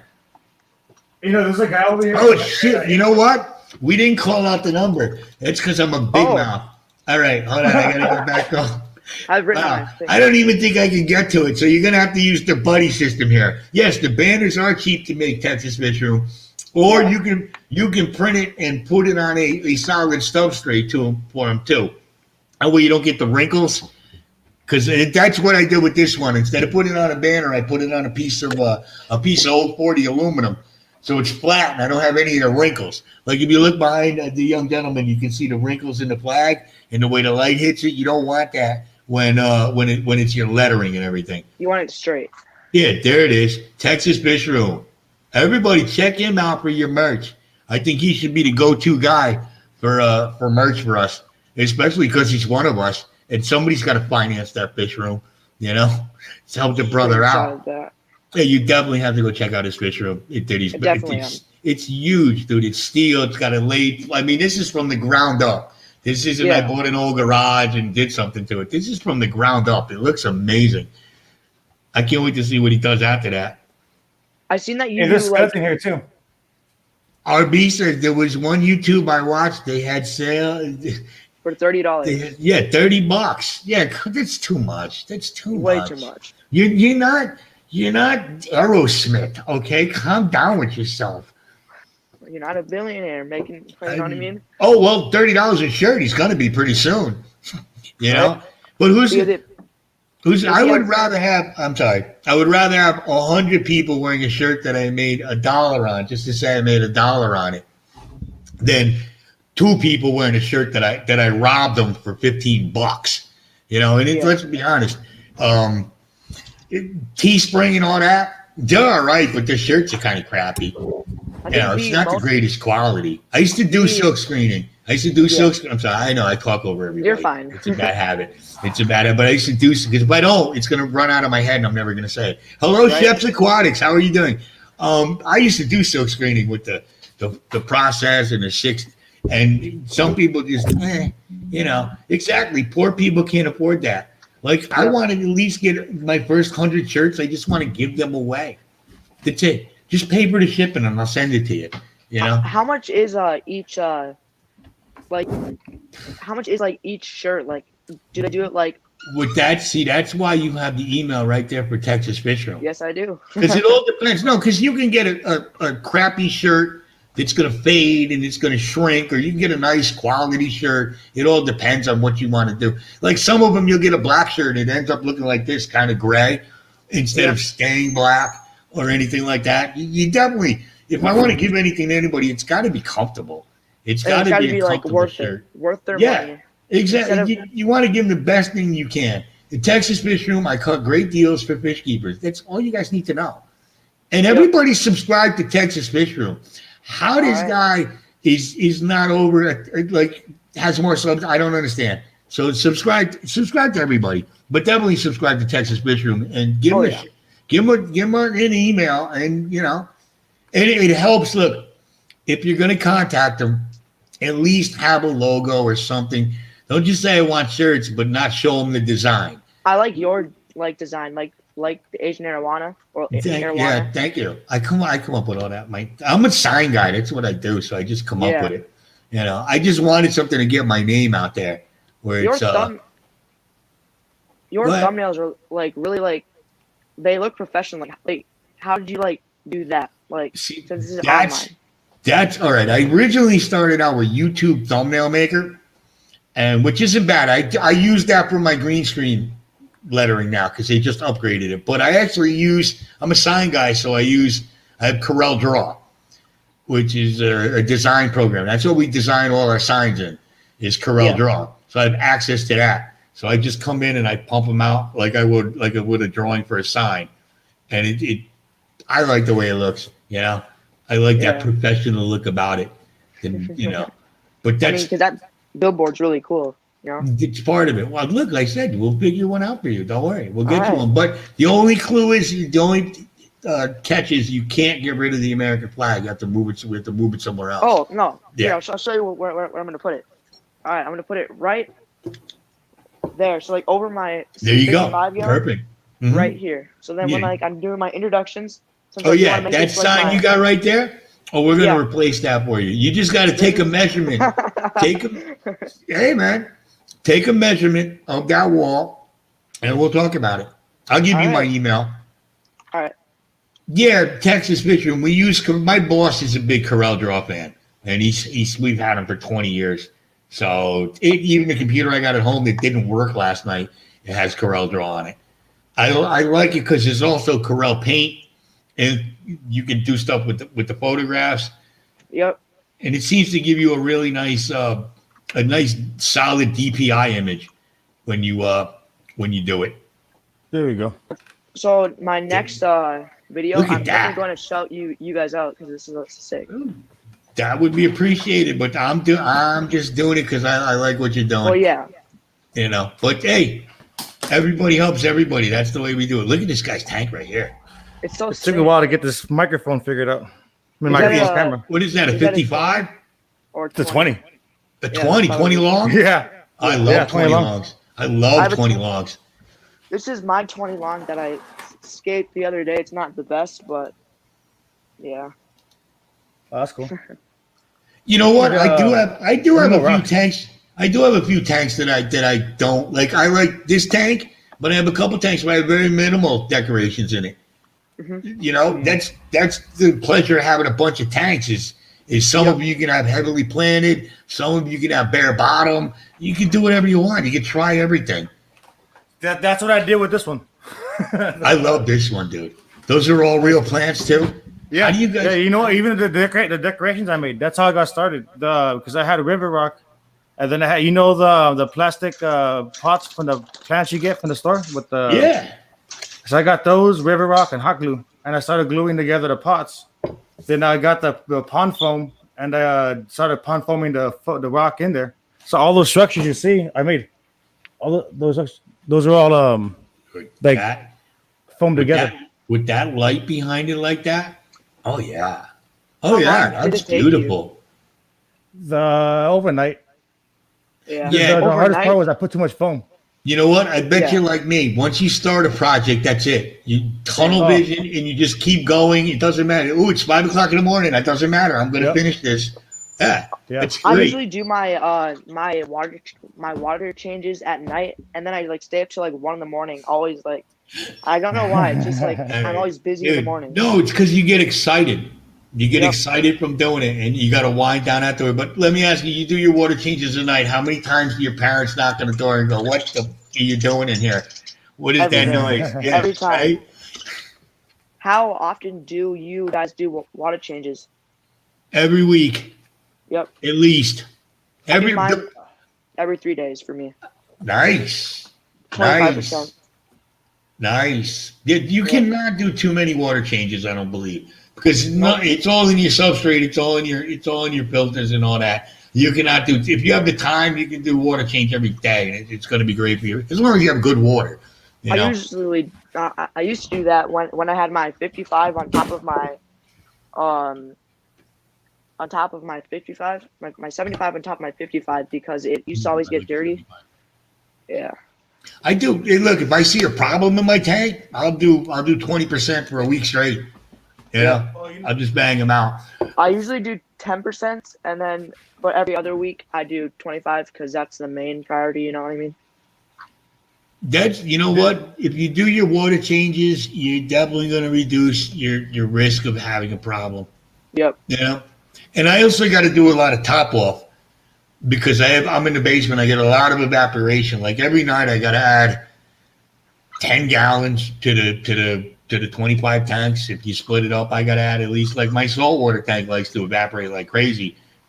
This tank right here, Mhm. the one right behind me, that one evaporates at least an inch every week. It's annoying. What's in it? The turtle. Yeah, see, I've noticed the more airspace you have, my turtle tank evaporates like crazy too. What kind of turtles do you have?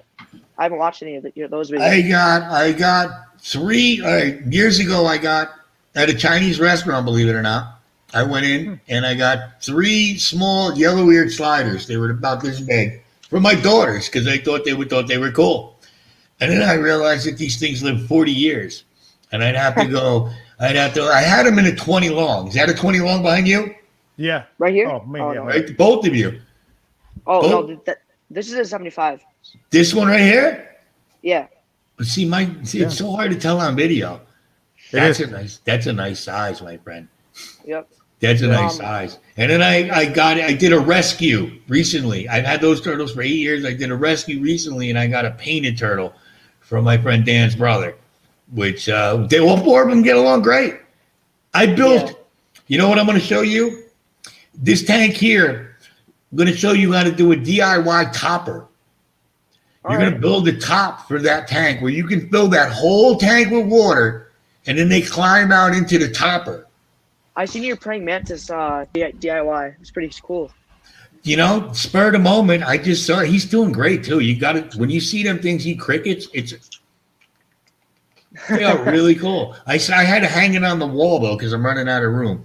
Hold on, there's a couple comments I wanted. Marcos, that tank looks phenomenal. And what kind of light are you using? Because the way it lights up from behind there, it looks very, very real. They're shop lights. See? They're the $10 shop lights from Walmart. Yeah. It's like I was saying, perfect. You just fit into the whole theme of the program. How to save money doing it. Well, I need to get those. Home Depot. These help me out also. The plant on top, that's my real filter. Oh, that's the pothos? Huh. Yeah. See? It comes in from over here. So you're more of like the planted tank guy. Being in a basement, I have very bad luck trying to grow pothos because I don't get enough light unless I leave a light on all day, and I'm trying to fix a little. Back when I had them upstairs, I like that plant too. Yeah, little bamboo stuff. You got a mini bog filter going on there. That is beautiful. That's smart. Smart too. Jack and Dan do that too. Their pothos is going like crazy. I checked out their channel the other day too. Jack and Dan are great. I cannot. And they've agreed to reschedule with me for next Friday after the embarrassment. I went through yesterday. I was my super excited God! to watch it like yesterday, but then I wanted to go run and hide. I really did. I wanted to go run and hide. It was the most. It's like somebody pants me during prom. I was like, oh my God, this is so embarrassing. Bro. Oh, Vinny, I told you last night I got the itch for a new saltwater pupper, and we went and got myself a Valentini pupper, and my brother got a dogfish pupper for his 125, and the kids got some new fish too. You're going to love them both. They're both really cool puppers. The dogfish will get a little aggressive eventually, all right, so keep an eye on him. But it's so cool that you and your brother and your kids get to go do the fish thing together. That is great. I love to see that family stuff. Texas Fish Room says, I do 25% weekly on most tanks. My OFR convicts that SC Aquatics sent me, I had to do 230 for yes. Yes, you do. Ricky has 9 turtles here also. Yeah, I seen that. I was like, whoa. Yeah, that is really cool. All right. Listen, what was the number? Because I don't have a clue anymore. I went off on another tangent. It was pick a number from 1 through 30. Yes. And then you told me to pick the number, right? Or someone else? You. Oh, me. Pick a number 30. Right now. 30. 30. So whoever's closest to 30. I picked 30, you know. Jesus. 30. The number's 30. Whoever's close. I don't know if I can look up and up high. I can't go high enough up. All right, just who is closest to 30? Be honest. Otherwise, I got to go back and look afterward. Maybe. It's probably on YouTube, but I'm not using YouTube right now. Hold on. There we go. What's up, Chefs Aquatics? How are you doing, my friend? Yeah, PB, welcome back. How's my mic? Is it better this time? Oh, yeah. Much better. Much better. See, that's because you have the tank magic behind you now. Yeah. Without that tank magic, stuff happens. RB used to catch dogfish pupper when he lived in Florida. Man, you people down there, you get to get all the good fish. Living up here near the city, I don't get nothing. I'm telling you, baby, come on down.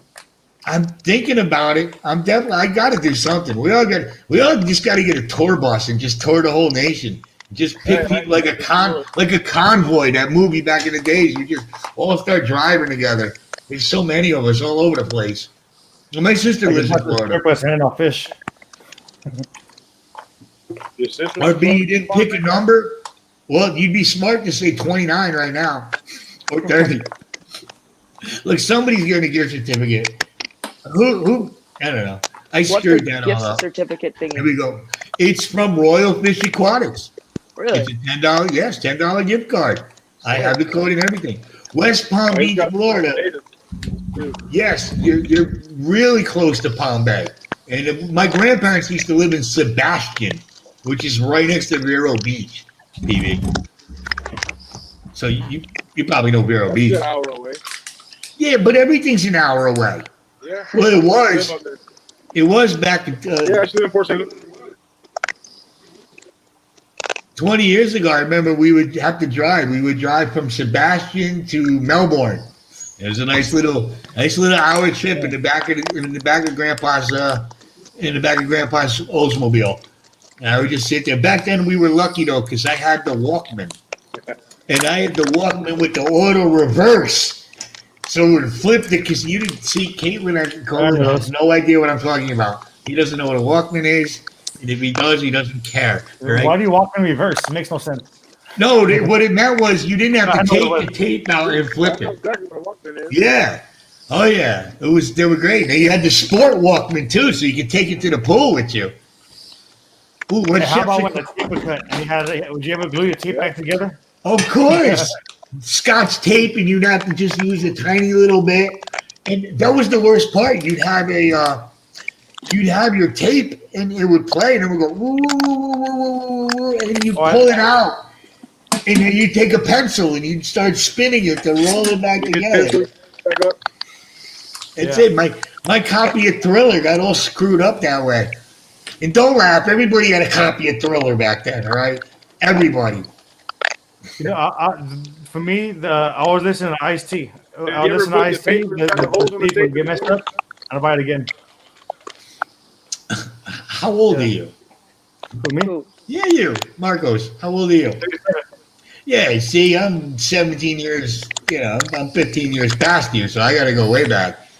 Like, You're talking. Yeah, I wouldn't know that stuff. I remember the Sugar Hill Gang, son. The Sugar Hill Gang. My biggest band was Public Enemy back in the day, though. I love Public Enemy. I actually saw them up at the River Raid in Boston before they all broke up and before they threw Griff out and all that. It was amazing. I love Public Enemy. What was that? That was the 80s. Chef's Aquatics. Oh, look, he's got merch. He's got a shirt. Where'd you get that? Well, I live in Australia, so I just got it through one of our printing shops over here. They do that down there? Yep. How can they do that while you guys are upside down the whole time? I don't know. We just have to send it to them the long way up. I love Australia. They send it to us upside down. Yeah, to turn it around. Australia doesn't mess around. So you know Crocodile Dundee, right? I've sent it a few times. Dude, but listen, you're from down there. You know what they did to the real Crocodile Dundee, right? Yep. Yeah, they showed up at his house and just blew him away. That's not how it ended in the movie. Nah. So it was based on the actual guy? No, well, there was a guy who was known as Crocodile Dundee in Australia, from what I heard, and he was kind of an outback guy.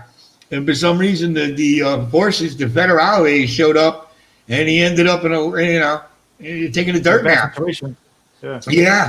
Yeah. But no, Paul Hogan. I remember the Paul Hogan show. You remember that happened? Wow. That was when he played bums in the park. Look at him in his natural habitat. That show was so funny. He'd make the toast. He'd have 3 nails on the wall, and he'd stick the bread onto the wall, and then he'd blowtorch it and make toast out of it. I love the old Paul Hogan show. It was on right after Benny Hill. You're too young to watch Benny Hill still. All right. They don't even play that here anymore.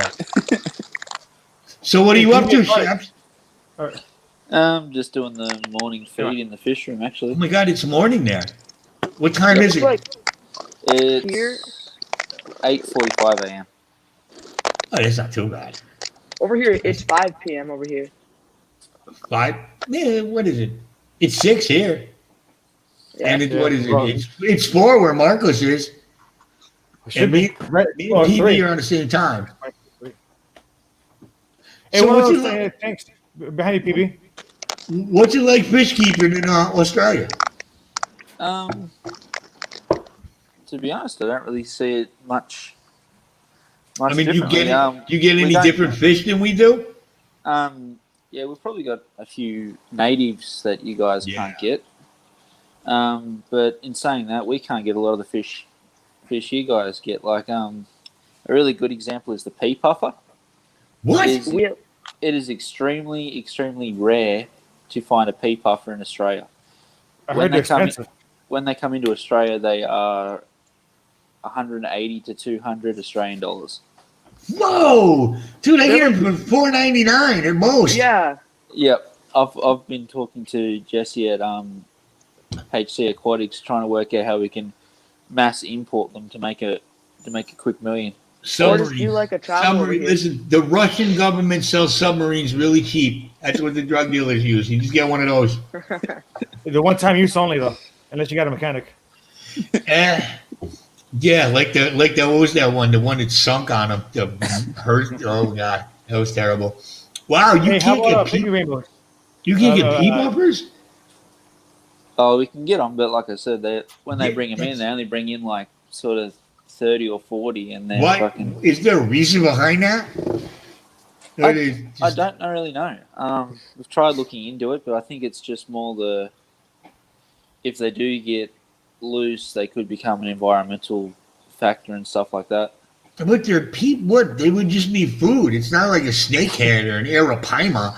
I mean, I guess I start maybe. breeding them. I know the problem. They do come with a lot of parasites sometimes because they're all wild caught. So they might be worried about that, an invasive parasite in the fish.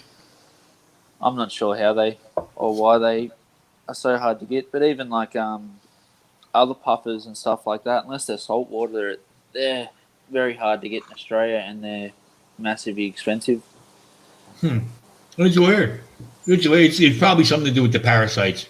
They're probably worried about the parasites getting into the ecosystem and something like that. Because they're all wild caught. They're all wild caught, and every time I get them, I got to dose them with meds the minute I get them because they all have parasites in them because they're all wild caught. Like the green spots, the leopard puffers, they're all like that. So what do you got going? Show us what you got in your fish room. Alrighty, I'll flip the camera back around. There we go.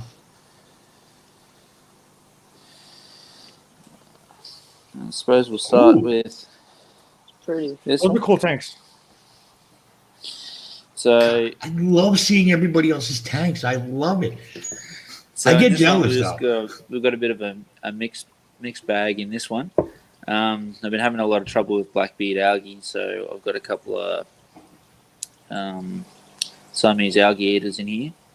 We've got some gold rams, a nice little colony of celestial pearl danios, all the galaxy rasboras. It's a nice combination. Was that a pygmy koi? I saw. Yeah, there's 5 pygmy cories in here as well. I love those little fish. What are you using for a substrate? I'm just trying to remember now. I've tried a few different substrates, so I'm trying to remember what's in each tank. That's why I'm asking too, because I'm trying to do my first real planted tank because I've just stuck plants in other tanks and it's not worked as well as I wanted to. But I want to start with a real, like Chubbs is helping me with that. You know, his substrate he came up with his video that he mixed them all up. It looks amazing. Yeah, I think this one's the fluval stranum.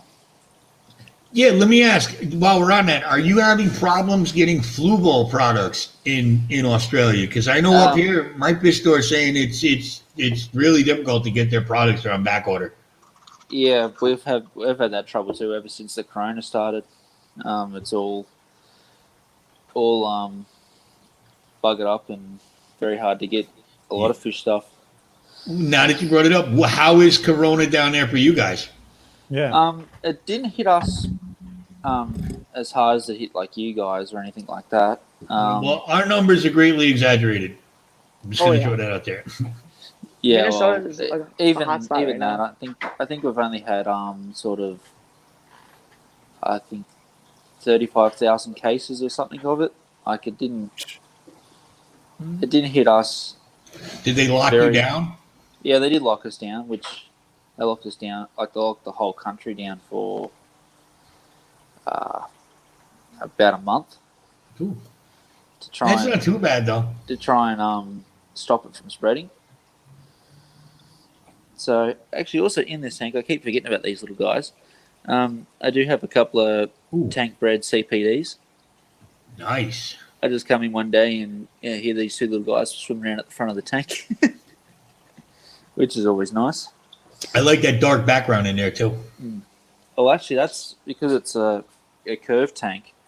It's All right. one It's- of the Yeah, I one of like the- that though. the behind the tank sump type thing. So Yeah, this I'm one gonna- we got some baby cribs. Oh, some. You got more than some, my friend. Oh, that's their first spawn. So Plus, where'd you put the parents? You had to take them out. yeah, I've got the parents over in one of the bottom. Ooh, ones look over at there. that. Yeah, that's a nice setup. Hey, wait. Well, hold on. Wait, before we go, what kind of building are you in? Show the building again. Show the wall. It's actually just an old shed. Yeah, no, dude, man. Well, actually, I'll walk outside and I'll show you what the rest I of got a it is. couple toes I would give for a shed like that. Right? I don't need the middle one. So Yeah, right? I've only got a small portion of the shed. Yeah, but you can open that up. Oh yeah. Yeah. Yeah. Well, Look, I've got a dude, 1,000 litre tank. I'll give down you- there that I'll I give was you trying my- to fish out. I'll give you my big toe right now for that shed. And that means I'll fall over every time I try to walk. But yeah, no, that's great. Compared to a basement, go ahead. Try to lug a 75-gallon, 90-gallon into the basement. Ugh. Yeah, it was hard enough lugging these guys into here. I like how you did all your DIY stands too. Yeah, I got that idea off Corey. Yeah, no, of course. Yeah, that's why I saw that with the cinder blocks. But it works great. Oh, it does. Yeah. It's not as cheap to do it over here, but it's definitely cheaper than building stands. Sounds you guys like you guys pay a lot for everything down there. Oh, it is. It's a lot more expensive over here than. How much is Yeah. gas? How much is gas? Okay, you guys are going to flip at this. Do I ask? Currently, I'm paying $1.35 per liter. Yeah, but what's a liter though? We don't understand that up here. Okay. I think you just made that up. I don't know what that is. How much would it be per gallon? About $3, That's not bad. maybe a little bit more. That's not bad. Marcos, you probably pay $3 in California with all the taxes. Yeah. Yeah, about $2. Yeah, $3, it's $3, about $3 $2.30 where I am. Mine's like Hey. $1.90. You drive? Yeah, My man. mom does, and I pay attention. When are you getting your license? Buy the gas now. I'm Save getting it my for later. permit in 2 years. 2 years? My permit. Oh yeah, you're only 13. I kept thinking of. Sorry, I made a mess up in the thing. Oh yeah, you're not going to drive for a while. You got to get one of them scooters, one of them 50cc scooters. You don't need a license or I get a registration. dirt bike. Be careful with those. I had I a already have one. Kawasaki KX80 when I was a kid, and I almost killed myself 7 times with that thing. It was. I have a TTR 125. Yeah, 125. Be careful, son. Thank you, Chubbs. We will see you next time. I appreciate you showing up and being on the stream. And I'm sorry, HC Aqua. Yeah, I wish I could send them some pea puppers too. Oh, look at this. I like the Rams. Oh, they're actually Epistogramma cacatoides. Really? That's the female, and the male's been a shy bugger hiding in behind the. Was that a killifish? That's a blue panchex. Yep. Nice. I've had a just got hard couple time of like those keeping myself. like smaller fish alive. Like, what do you Oh, mean? They get eaten or? Yeah, the big fish stay healthy. The little fish. Yeah. No, not like that. Like I can't get my pH water down, and like I buy them when it like I haven't bought anything, but like with my smaller tanks, it's harder to get the pH down, so where I can get That's why you know. that's why I keep some of the fish that are a bit more sensitive to pH with the flivostranum and stuff like that. Is Yeah. they actually buffer your water so it stays at a constant pH. Really. Yeah, you need to sub. You need to subscribe to Sheps and ask some One advice. sec. Yeah, some of those activated Yeah, substrates. there are ways to lower your pH. Mhm. What is your do you You check? can What do use you got? Tap water or you got well water? Well, I use both Yeah. here. What do you got Depending down on, there, Shep? I use both tap water and tank water. What's your tap water pH? Do you test that? Yeah, it comes out about 7.5, and my tank water's down to about 6. So Ah, it's that's not too bad.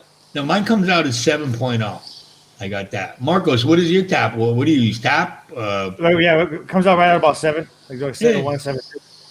Yeah. And yours? Yeah. Have you tested your source water yet, Colin? what? Do you test your whatever you pour in your tank? Do you test that Yeah. to see what your pH is? Yep. What is it? I don't know at this very second. Is it No, but high or low? averagely. Would you say it's high or low? It's normal for an Oscar. So like around like 6 point something, Yeah, like 7. around neutral. Yeah. And you want it lower? Oh no, Wow. I'm talking about smaller fish, like smaller ones, like smaller fish tanks. Like it's hard. So I need to get like certain plants or something. I don't know. Oh, the smaller the tank, the harder it is to take care of, as far as I'm concerned. So, yep. Yeah, you got Like, you got it's to keep much up easier to you got to take. keep up on maintenance a lot. Yeah, Because the fish, they're like they should be in a bigger one. But double your water changes. yep. Whatever you do for a big tank, double it for a small tank. Definitely. Yeah. And overfiltrate the crap out of them. See, you think because you got a smaller tank, you don't need a lot of filtration, hmm but you really do. You actually probably Yeah. need more filtration because you got less bacteria to deal with it because of the size of the tank. Yeah. Because like this tank, right here, like it's actually like fine. Like it's all fine. But I'm thinking about getting a canister filter because they still have like that allergy on the plants and stuff, and I need to get that off. So just not real plants. Get a UV sterilizer. A UV sterilizer. If you get a canister filter, get it with the UV sterilizer or Yeah. UV sterilizer. That should help. See, I'm in the basement, so I don't get algae. The Yeah. only time I get algae is when I leave the lights on. But I see Marcos has a window behind him. Now, yeah, I see the big window right there. I see your big window right there. You guys are all growing algae with I'm your thinking about windows. getting curtains for it because I don't have Get any. Full those. planes. Just go on Walmart.com. Get the blockout curtains. Yeah. And they block out the light and they keep the heat and the air conditioner in. My daughters have them for their room. They're cheap too. They're like $13. You can get 2 of them. And they block it out nice, and you can just close them up and Yeah. open them up when you need them. But yeah, I don't get any sunlight. So the only time I get allergies is when I fall asleep too early. The Texas Fish Room. I don't chase pH either. I just try to get fish that will work with my pH. Fishimon. Yeah. My tap water is 8 something. Okay? I ain't stupid people. My tap is 8.2. And Atkins says, yes, blue wall stratum is great for maintaining a lower pH. So if Atkins says it and Shep says it, Kaylin, you should look, Colin, you should look into it. But see, that's baking soda, another good idea. But it's always a pain in the butt to remove the substrate. Yeah. I'd almost rather buy a whole nother tank, start over, cycle it, dump the fish in it, and then go back and redo that tank. It's so hard to take the substrate out while you have everything in there. What's worse is cleaning out like your turtles like substrate because it stinks. It stinks. Dude, if you watch my turtle video, it was ugh. But the one good thing about turtles is though, oh my god, it was horrendous. And the one good thing about turtles though is you just drop it in there and you drain the whole tank.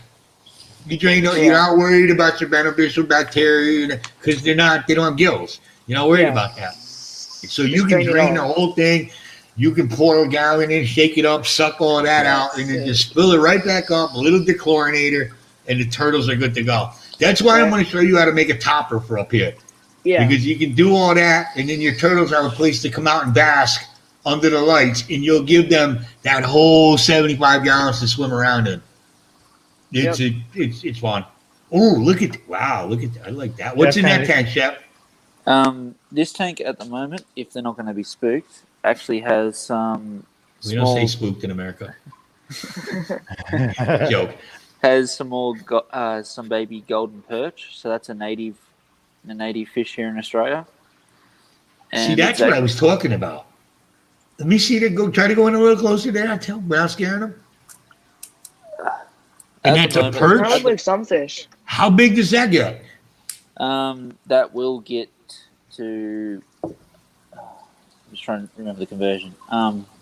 Love that wood. Look at that piece of wood, especially how the plants growing off it. And That's some native timber to Australia. see, So that's what I was talking about. You Perch guys in in Australia. Australia. What is the substrate in that? Because I like the way that looks. It looks so natural. It's like sand. it is river sand. Did So you actually? I collected the river sand and the driftwood from the same river. Oh, that's Pretty perfect smart. for this episode. How do you save money?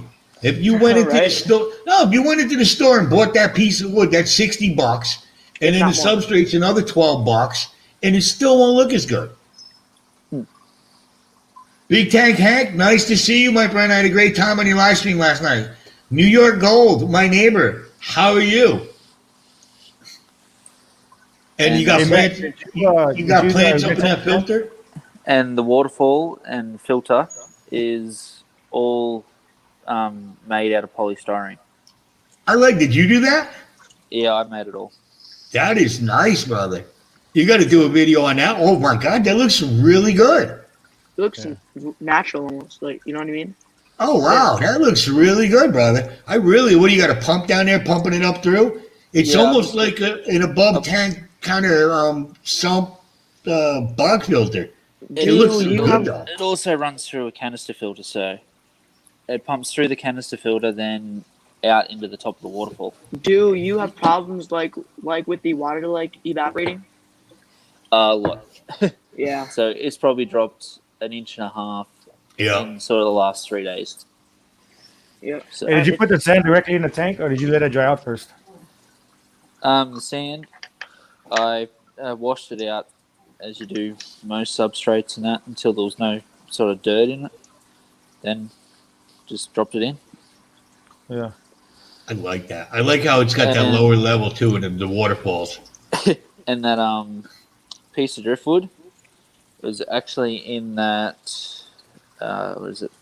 White tub In that thing. 1,000-liter tub. So I'm just trying to remember I think it's about. Are you using that 240. big tub? Not at the moment. Yeah, I see a lot of people cut those open and use those. Corey does that. Yeah, they're really good. So yeah, I've actually got a few more pieces of driftwood over there that I had been soaking in that tub. So That piece is nice. I like the way it's got that curve to it. It looks really nice. I was gonna say I've got a couple other really nice pieces over here. You got a lot of stuff over there. God, I would like to play around in. I'd like to play around in a garage like that. I'd build something. And you just go out and get these. Yep. See? So Over here, you can't find those things. Like, it's hard to. So that's a really nice piece. Depends where you live. We'll sit it Yeah. out. Depends where you live. That's the Yeah. problem. When you live in the cities, they block you away from nature. They make it as impossible. And even when you do go through a park in a city or something like that, they removed, like, oh my God, somebody might club some woman to death while she's jogging with this thing, so let's remove it. It's almost too sterile. They take the nature out of it. So that piece is probably about 2.5 feet long by about That's nice. 8 inches high off the ground. So That is beautiful how they can swim underneath it, and you can put plants on top. It is so cool. and this other piece is probably, I think it's 3.5 foot. Yeah. So Right there. You come to America with that, you got $600 in your pocket. Boom. Done. Done. No questions asked. You got a nice size. You got a nice size room there, though. How many tanks you got? at the moment, I have 11 in here at the moment. What size is this one that we're looking at? This is a 6 foot by I think it's 18 inches by 12 inches. It's only a small 6 foot. A small 6 foot. Yep. Mm-hmm. Yeah, those exist. I tried to get that down into my basement. I wouldn't be able to get around the corner where the stairs are. A lot of your look, I don't see a lot of tanks with the strip. Are they custom tanks? Or is that just how you guys do them down there? Because I like I don't see them with the band around them like all of our tanks. I see you have a lot of. They almost look custom tanks. This one's not, and it did have bands along the bottom and that, but I've cut it all out because when I picked up the tank, it was leaking. Mm-hmm. So I actually resealed the whole tank. Oh, nice! And it's holding water. Yep. Well, I love those videos where the people try to do an easy fix and they don't take out all the silicone. They just try to patch that little corner, and you come back a month later and they're wondering why there's water spewing out all over the floor again. Yeah. Oh, I and like that. all my Bare filters, bottom? and yeah, it's just a bare bottom because this is only really a holding tank at the moment. I have a few bare bottoms. I like them. It's so easy to clean. Yeah, well, that's what I've noticed with this because I'm getting a lot of water movement from I've got 4 air uplift tubes behind the nice filters. behind the filter mats. I like your filters. I love how you get that flow in all your filters. So this one was just a test to see if that worked. If it does, I'm going to do it with this. Ooh. I think that's a 55. You do a lot of DIY like that with your filters? Yeah, I've just started to do it. I have brought a lot of the conventional sponge filters. Love sponge filters. But yeah, everything in this room will eventually be run on air. Yeah, 100%. I just went out and bought a big. I showed it before. I bought a big pond pump because I want to run. It's too much electricity when you can run it all off a 40, 50 watt air pump. Exactly. And I don't mind the look of a sponge filter. I like it. It reminds me of a fish store where I got the bubbles. There's the sponge filter. Now, yeah, maybe if you got a display tank, you're going to do the canister and you're going to hide everything. But when you got a fish room, and especially like if you're not planning your, heavily dense stuff, I love sponge filters. Well, and here's more of that river sand. See how he's got his heater, everybody? That's how we should do our heaters instead of the up and down way. And I'm guilty of that myself. It would probably like spread like the heat more like around the tank. I feel like there's a reason for that. It's something the way that you're always bringing the heat up to the top of that thing. Then yeah. The only reason why that heat is not more further down to the bottom is because actually we have a lot of Bolivian ram fry in here. Oh my God, those are beautiful. Do you have any problems keeping those? Not so far. I only had them for a month, and I actually brought them as a pair out of the fish store. And yeah, within sort of 2 weeks, we had eggs. You people who can breed fish, you absolutely kill me, because like I've said a million times, I could buy the exact same 2 fish you just bought. I could take them out to dinner. I could get a limo. I could get them a penthouse room, and they're still not going to breed. They're just not. So in this one down see here, how he does the heaters. See how he does the heaters, everybody. That's how you're supposed to do it, and I'm guilty of not doing that. Now you take the not to interrupt, but of course I always interrupt. But you take the plastic circle off the top of the sponge filter. No, I don't. Like that one. It doesn't have that stupid tube. I do that sometimes too. Sometimes I don't. Yeah, you know what? I do that when the friggin' thing drops on the floor and rolls under something and I can't get it. Then I put it back in the way it is. It depends how tall the sponge filter is to the tank.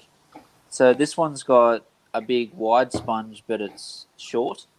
Mm-hmm. And this one's got a thin sponge, the but tall it's tall. one, yeah, exactly. So it depends what you use it for.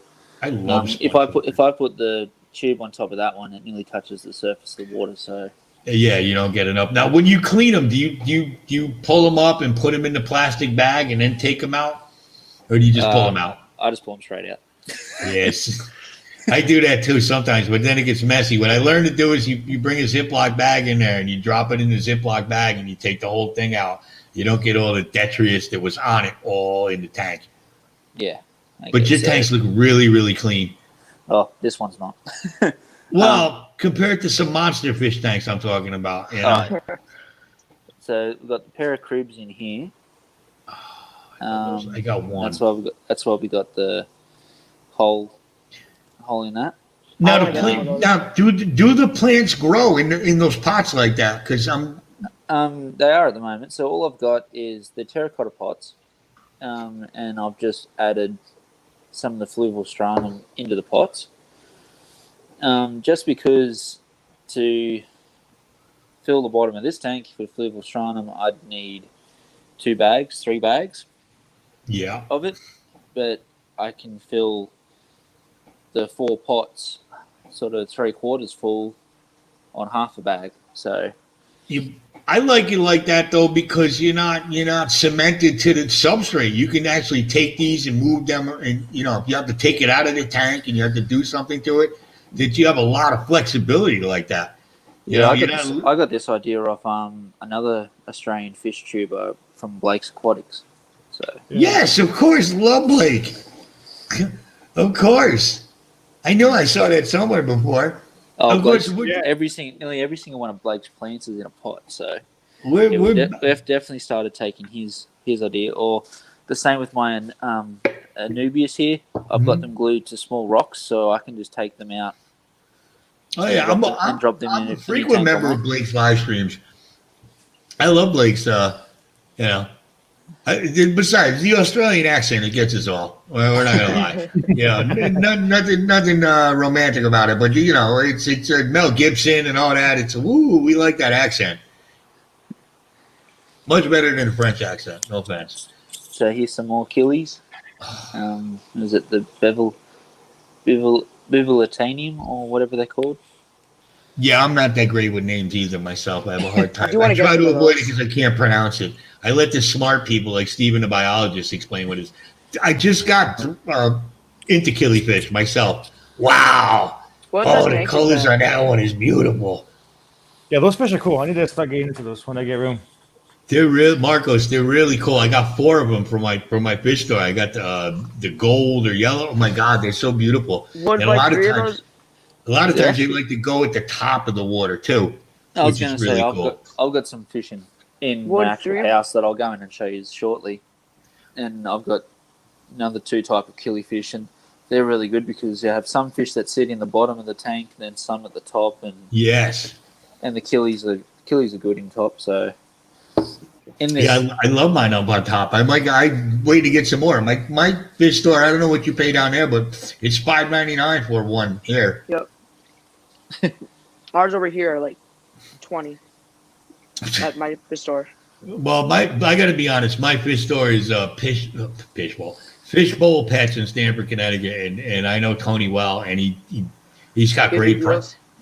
No, not even that, because there's a store in Greenwich that's basically one town over, where for the same dog-faced pupper, instead of being $79, it's $160. It's just it's real. Yeah, we have some really high-end fish stores in Greenwich, because Greenwich is where it's basically the Beverly Hills of the East Coast. Ooh, what is that? That's an Australian long-arm shrimp. Oh my God! Look at the arms on it. Those are massive. I've never seen that before. That is so cool. Look at his arms. Looks like Mr. Fantastic. His arms are nearly 3 inches long, and he's nearly 3 inches long himself. I just imagine him stealing everybody's food. I'll take that. Yeah. Oh yeah. We got another one over next to try to give him a high five. Oh, they hurt. He's like, come on, get up. Yeah, get up there. So I've got about 7 or 8 in here. And okay, you can only get those. I've never seen those here. Has anybody ever seen those? I've never seen those in America. Nope. Yeah, You're gonna they're an Australian native, so you're gonna have to Super put about water. 6. You're gonna have to put 6 of those in a shampoo bottle and send them to me. And ixnay on the fish scale. All right, we'll just say it's a shampoo. I don't know if they'd make it. They are very, very sensitive and don't like change too much. What do you got to do for their water? Do you have to use natural water, or I started off using water out of the river that I collected them out of. I just went and every couple of days went and got a 20-litre bucket, or what's that, a 5-gallon bucket full of water. yeah, the liter thing blows my mind. I only know that when it comes to engines.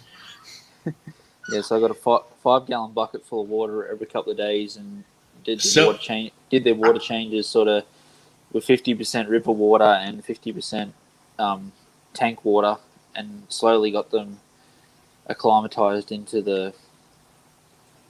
It's not bad. It's a smart idea. Tank water. So I assume you're close to the river. I am. I'm only about 2 miles from the river. I can just imagine you every day going down there like Nellie Olson from Little House on the Prairie. I got to get Pa some water, and then bringing it back. Do people look at you like, "What are you doing?"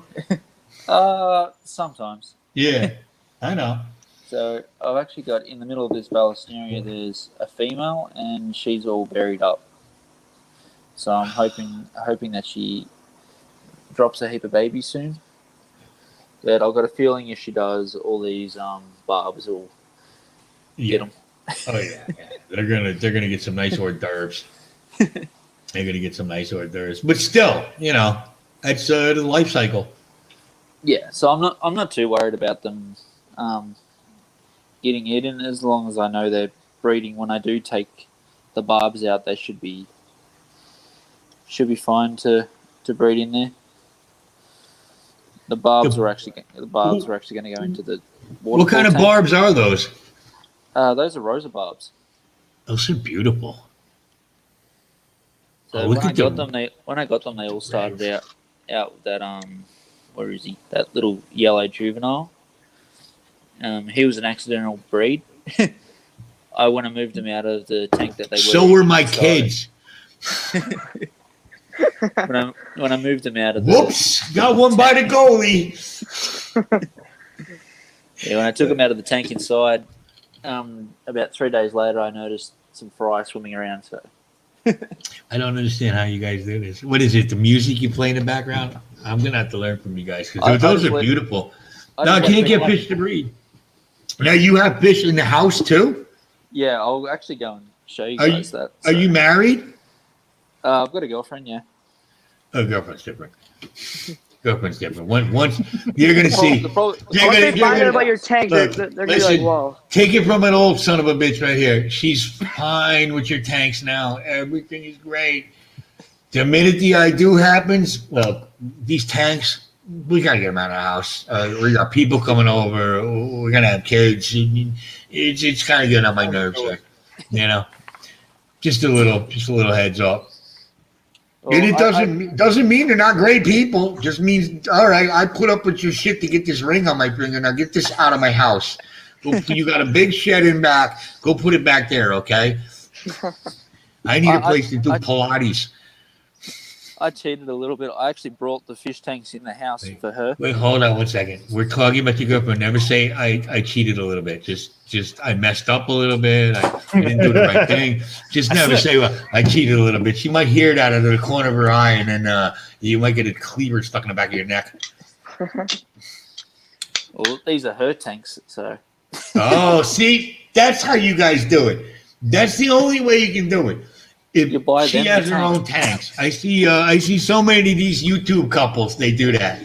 She's got her own tanks. Oh, angelfish. Those are. Yeah, she wanted the angelfish, so. They all do. All women love the angelfish. They do. I don't blame them. I'm just scared of them because see those little.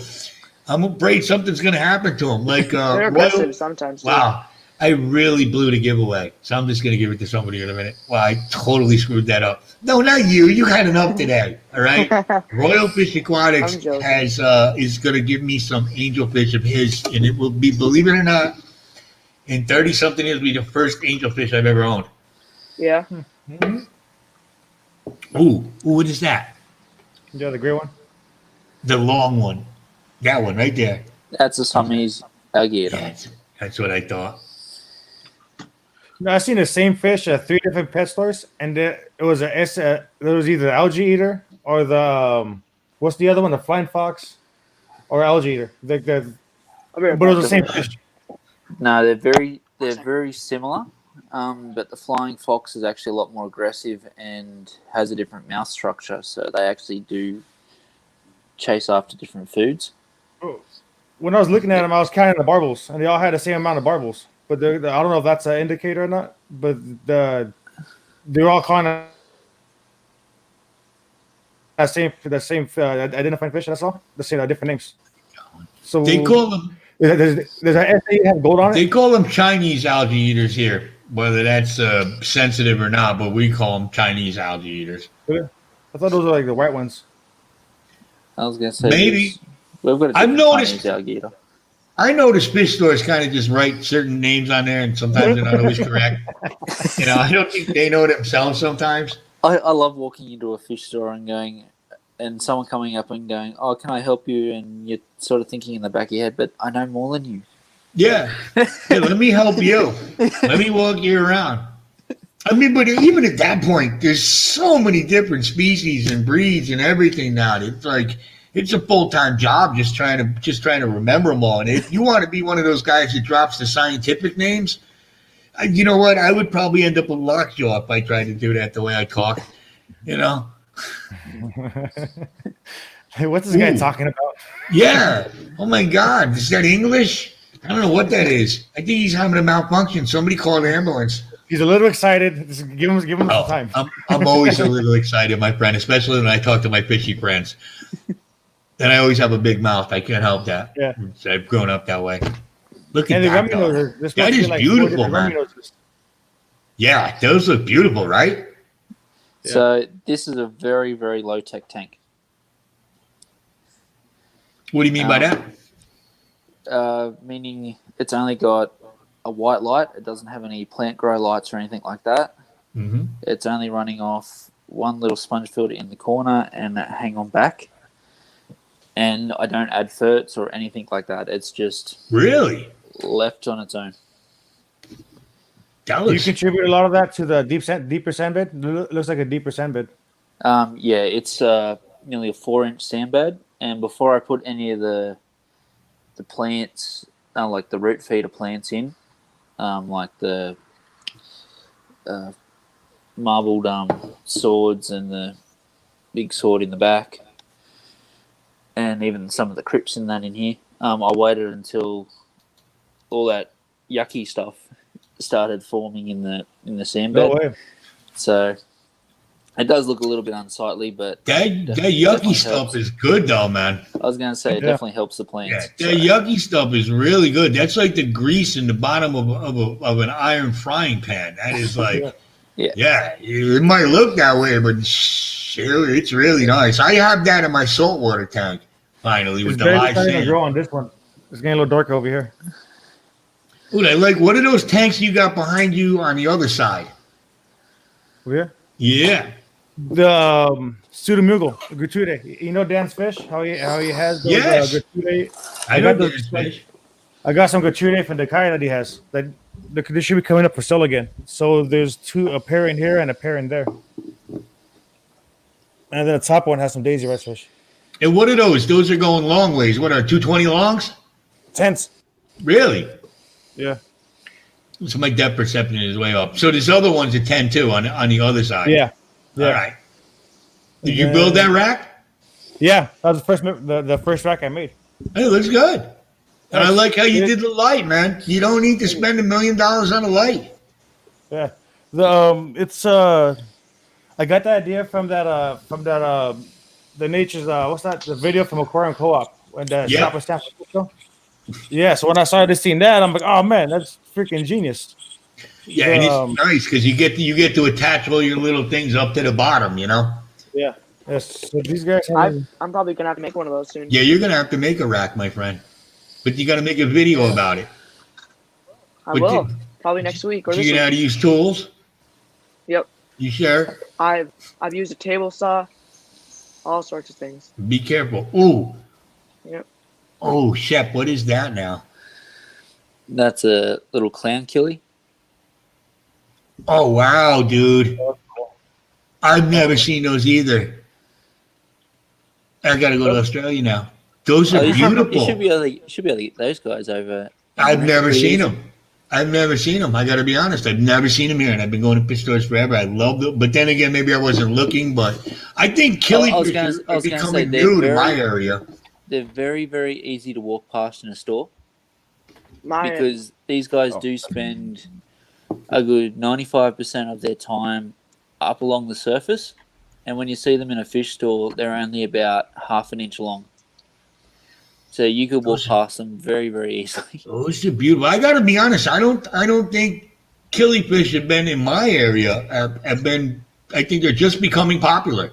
I don't ever remember seeing them. I've seen them online. And I see people do videos about them, but I don't ever remember seeing them in any of the stores I've gone to.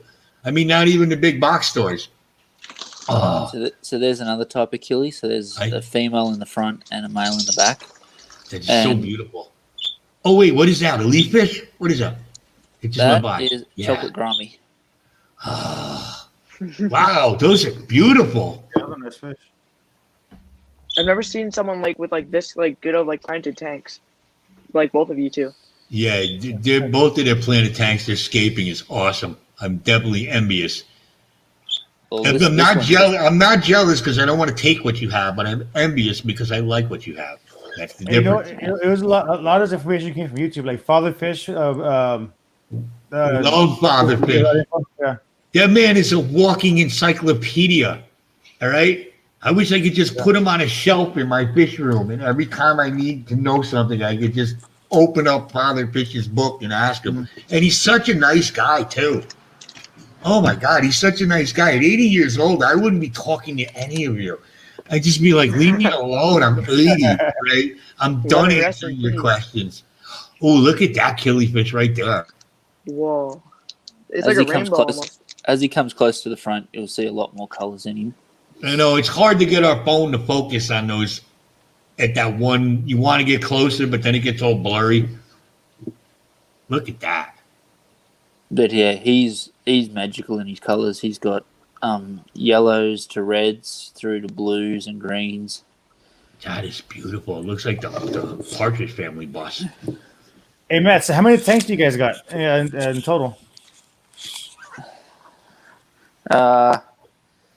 I think I've got 15 running at the moment. I have 7. Wow. Nice. 7? That Nice. fish room I worked out when all the stands are in. Like I've only got the stands 2 high at the moment. When everything's in properly, they'll be 3 high, and maybe 1 row down the middle. I think I can have nearly 40 to 50 tanks in there. Oh, you know you will. You have multiple tanks syndrome. It just takes time. It just takes time. Now down in Australia, do you guys have things like we have Facebook Marketplace and I wouldn't recommend Craigslist because you don't know who's trying to sell you anything, but I do like Facebook Marketplace. I bought a lot of I look for people who get into the hobby and they throw a bunch of money at it first, and then 6 months into it, they're like, I'm done. Come buy this tank I just spent $100 $500 on with all the filters and everything. And just come take it out of my house for $40. And as long as it's a new tank. Do you guys get to do that down there? There is some people that do that, but down here, a lot of the tanks, they still want to get sort of What they paid for it? Yeah, they're always. Oh, I've seen that. I've seen some guy have the balls to put a 20-gallon starter kit that he got at Petco for $79 up for $120 because he bought an air pump with it. I'm like, are you out of your mind? What are you doing? That is a good place to pick up big tanks, though. Big tanks. Yeah, big because tanks a lot of people just want to give them away, and they just want somebody to come and remove it from their house because they don't want to pay for that. Well, that 6-foot tank was a $30 pickup. You see, that's what I'm talking about. Because it was leaking and they didn't know what to do with it. Mm-hmm. So One yeah, man's garbage is another man's treasure. Treasure. so a $30 tank and a $2 tube of silicon, and we've got a brand new tank. And it looks beautiful. I love how there's rimless and all that though. Look at these things. Look at them. That looks like from Alien. I love that. I would love to have a bunch. I would like to have enough of those where it looks like Starship Troopers where they're coming over the hill at the end of the movie. Well, this one's That got is a beautiful. bit of a rim. No, but I mean the metal band around it, like that bottom. That bottom right there where you can just see everything and you don't have that band blocking it is phenomenal. Yeah, well, And I would probably do it wrong and have water everywhere. So these two tanks are brand new, but yeah, they don't have any metal strips. It's just Silicone and those cost a lot more up here. Those cost a lot more up here. All my tanks have the bands on them, pretty much. a 10-gallon tank without. Go on. Oh, a 10-gallon tank without like the bands, where I live, is like $30. No, not $30. Like $60. Yeah, it's like double. It's like Yeah. double. I mean, they look great though. Hello, Redneck Jesus. Great. I love his name. That is. I hate stupid people's son. So Even if you don't know who I hate stupid people is, you will. Don't worry. She's a great person, but that's her son. So I just this mean it in the little, nicest way possible. so this little 5-gallon tank is actually probably the cheapest tank you can find in Australia. It's $30 for 5 gallons. Is your money called dollars though? There's like Yes. quid or it is? You have dollars? It is dollars. I love Australia. Something's normal there. Listen, that's no, American okay, here's work. another thing. Welcome. Is it true that your toilet bowl goes backwards when you flush it? Well, it works perfectly fine to me. You run backwards. Yeah. Exactly. That's what I'm saying. Listen, I'm the one with the accent, not you. Mm-hmm. I like the 5-gallon tanks. I have about 4 or 5 of them myself. I like the little 5-gallon tanks. You can do a lot with them. I have love one them of them. for raising fry. They work really well for that. Look at that. I love the sponge Um, builder. So what are you running? What are you running it all off of? You have one big air pump? Yeah, I've got one big air pump See? up through the roof. With the big PVC running around, and you got the tie. Oh, I want to do that so bad. See, my problem was my fish room wasn't supposed to be a fish room. It was supposed to be it was supposed to be a playroom for my kids, where I had 155-gallon tank, a big screen TV, a couch, and a friggin' coffee table. But my kids got to be teenagers, and they wanted to kill each other. So I had to give them separate bedrooms. I moved into the basement, and now my bedroom is filled with fish tanks that I just said, ooh, I like this one. Let me buy it, and I'll worry about where I'm going to put it later. That's what I do too. Like I don't even like have the room, but I still buy it. Look, are you on the second floor, young man? I'm on the 3rd floor. 3rd floor? Yeah. Nice. Oh, yeah, you know what? You better go out and say thank you to your parents tonight. And I changed my opinion on that. Because that's quite a bit of water to have on the 3rd floor there, my son. Yep. Oh, look at those. Hey, Yeah, Matt, are you so- breeding fish? What? Are Yes. any of you guys breeding fish? Anybody? Yes, Matt Shep looks like he's breeding a lot of fish. I'm planning on it. So yeah, in these tanks we've got the neon blue endler. So No, those are live bearers, right? these are live bearers. Endlers are live bearers. So Oh, what is that right there? What is all that green? that is Java moss. That's what I thought. My Java moss doesn't look like that. My Java moss has AIDS. Okay, it's got freaking chlamydia. That is just beautiful. Look at you. How do you do this? What is? That is a collection out of all the Java moss I've had in all my tanks. Look, I cleaned it up and just dropped it all into one big. I went to a pond. And I scaped duckweed off the top of the pond, and I put it in a 20 long. I got 2 frogs with it, and I killed the duckweed. I killed duckweed. All right, that's not possible. It's like burning water. How does that happen? And the frogs look at me like, "What did you do? What's wrong with you? Why would I you?" can't grow duckweed either. Really? I can't Now I grow feel duckweed. better. And Why? duckweed's native to Australia, and I still can't grow it. See, now I feel better. Now I feel better. Somehow I think that's oddly racist, though. See, I tried to grow duckweed. I even went and brought duckweed to try and spread it through my tanks, and yeah, eventually it just all died. I might have just don't get it. one or two leaves left that I see every now and then, but I don't know if it's because half my fish eat it or not. You guys should sell your water as a duckweed treatment. All right, you three guys talk. I'm just gonna grab a drink. I'll be right back. Go ahead.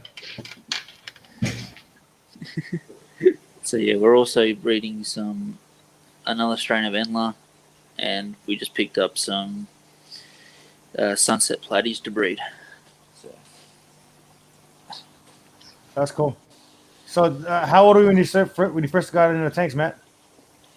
Like, were you always in the fish tanks? Yeah. My parents had a couple of tanks with some native fish in it when I was a kid, so it just sort of stemmed from there, and hasn't stopped. I've had them on and off for quite a while, so. I imagine everybody in Australia being able to walk outside and pick up a rainbow fish.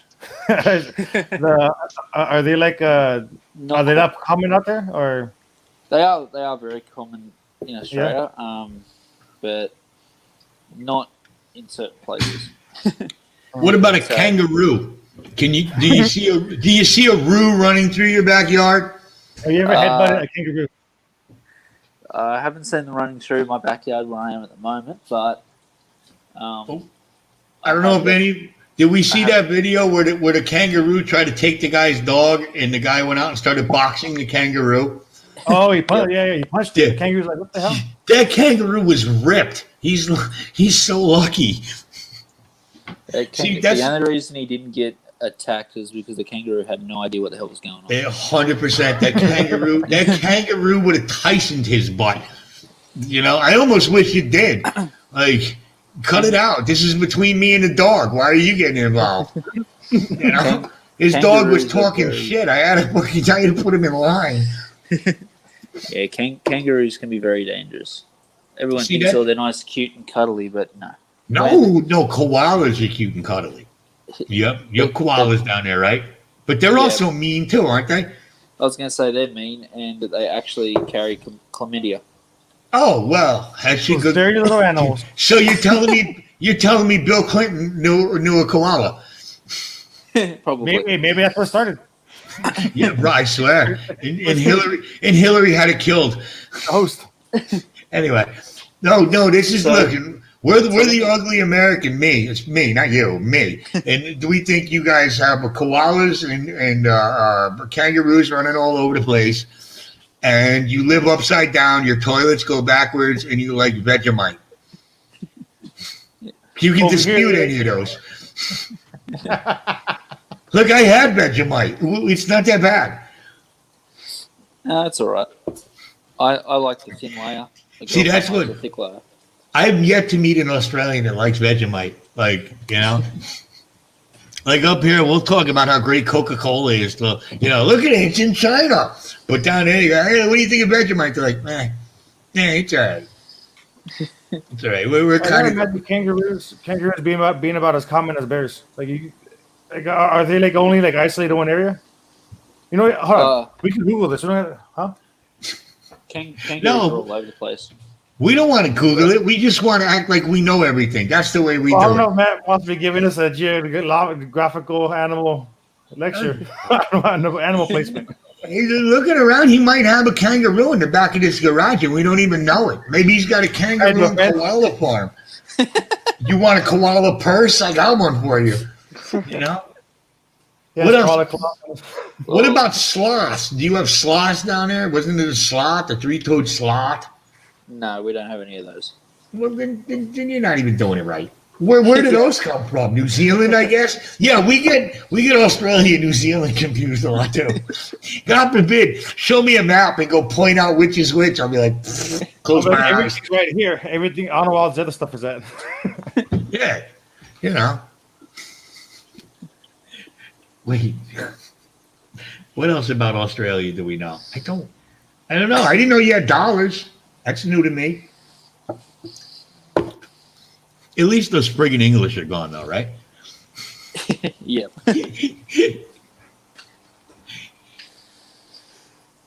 What's that? Aquarium treasures. My husband won't give me the garage.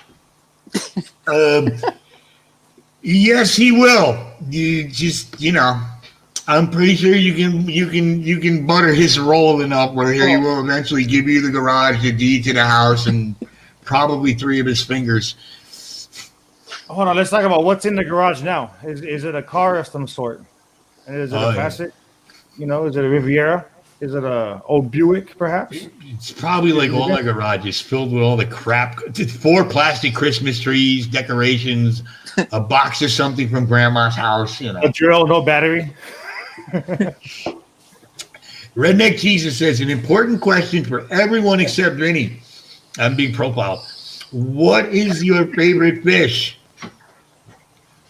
Marco! There he is. Man. How you doing, Marco? Look, see, there's Marco right there, Colin. He just said hello to you. Hello. What's up? Marco is great. Dead Fred. Oh, my God. Dead Fred's here. I love Dead Fred. This guy leaves the greatest comments. Oh, he had to leave. See that? See that? Marco, you got him so nervous the young man had to leave. I'm back? You're back. All right. You've been here the whole time. Don't worry. It's just me. I overtalk everybody, and I'm a blabbermouth. I apologize to everybody. I'm trying to cut back on that. If anybody else wants to hear, I'll put the link again. If anybody else wants to join, I can fit 6 people in this thing. So it's 6. Okay. Yeah, on StreamYard you can fit 6. Because I had after the embarrassment, I was so lucky. Jack and Dan contacted me. Were like, "Do you want to do a live stream when it's this Friday before OFR?" And I'm like, "That's like Terry Bradshaw saying you want to come in and talk about the Super Bowl on TV," because everybody loves Jack and Dan, and they just got back from helping OFR, and I wanted to talk to them about a whole bunch of things. So I get home, I set it all up, I'm ready to go, and my computer, 3 of them, 3 computers, basically give me the finger and say, "We're not doing any of this for you." And so I switched computers and computers. I grabbed my modem in the basement. I pulled it up and hung it off a nail near the stairs so I can plug the Ethernet cable into it.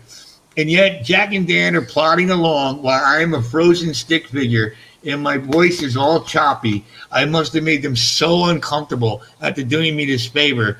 And then the minute the live stream is over, I hit one button somewhere because I think I was total honesty, I think I was connected to my neighbor's Wi-Fi instead of my Ethernet cable. So all of a sudden it works perfect. I'm like, oh my, but I lost the opportunity. Luckily, they said they would do it again with me next Friday. Now, normally I try to do them on Saturdays, but it's next Friday at 5 o'clock. Hopefully I get Jack and Dan again because there's so many things I want to talk to them about. They're so interesting.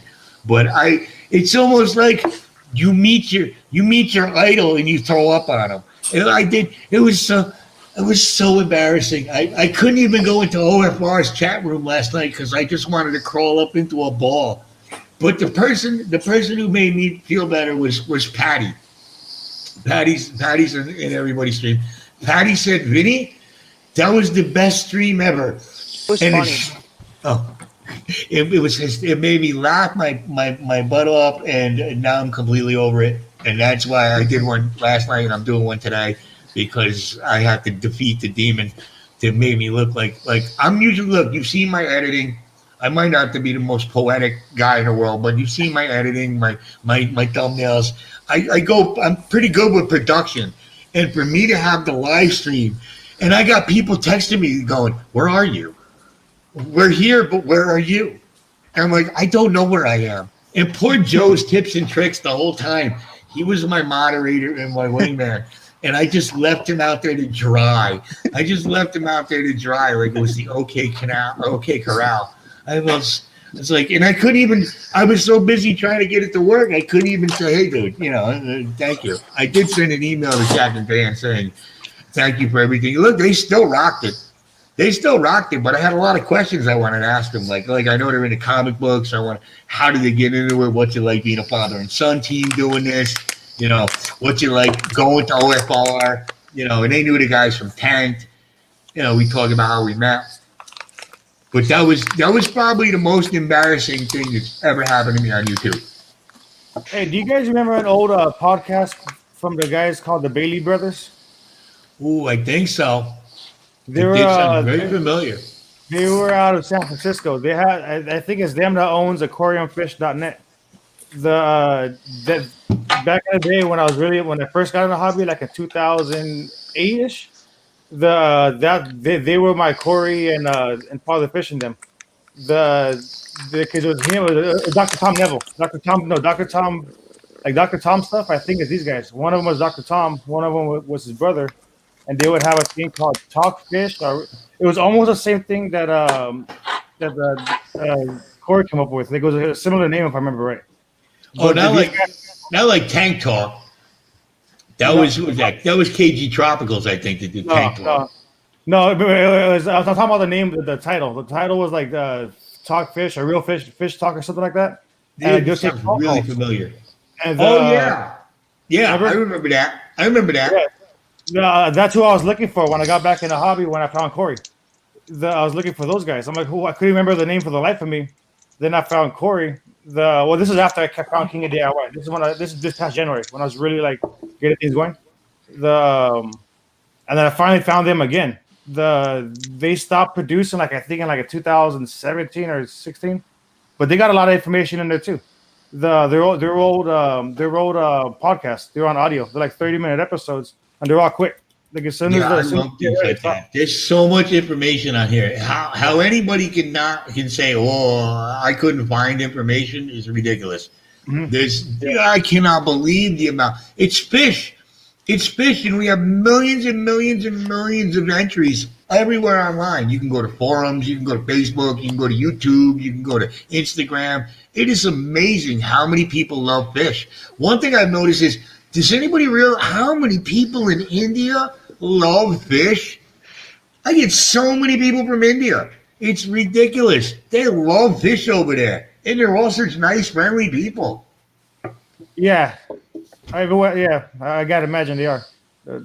Well, I hate stupid people. I got my braces off yesterday, and now I plan to get my Oscars their own tanks. I'm just gonna leave that there. Because I don't know. Wow, it's I would get braces, but I don't have any fucking teeth to attach them to, so that's not really gonna help. You're gonna buy a teeth with the braces. But it's gonna friggin' float there. I get my braces taken out. Oh, I'm gonna got a little screwdriver. There's a lot of stories behind that. Let's just make it really simple. My daughters have full dental, and I go without. And listen, you young man, don't have a big mouth like me. Don't get into fights. Don't crash a band through a Dairy Queen. Just don't do a lot of the stuff I did. And you'll have a normal nose and you'll have teeth. It's going to be great. So you mean don't have fun? Yeah, wow. I don't know if a lot of that was fun. It was fun until. And another thing, see, being a stupid sign guy. Has anybody ever seen a push pin? You pin it into the wall and you hold something. You pin up a note. Well, being a sign guy as a little kid, I started when I was 9. They were everywhere. And don't use those instead of toothpicks. Don't use a sharp metal friggin' point instead of because I did that for a long time and it really didn't work out well. And don't let your molars grow in. And just don't do it. As a as a toothpick. So I'm using a sharp, basically taking a friggin' sharpened nail and cleaning my teeth with it. I have to go all the way through and it goes up. Oh my God! Once I had a toothpick in my mouth. I was getting on the school bus, and my friend Kenny bumped into me, and the toothbrush it stuck in the back of my gum, the toothpick all the way deep. And I went home to my mother, and I go, "Mom, I have a toothpick in my mouth. It's stuck in my gum." She goes, "Pull it out and go to school."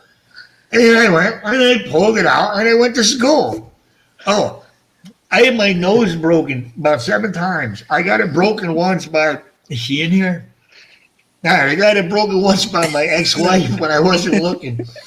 And my nose was on the, I swear to God, like a movie, it was on the other side of my face.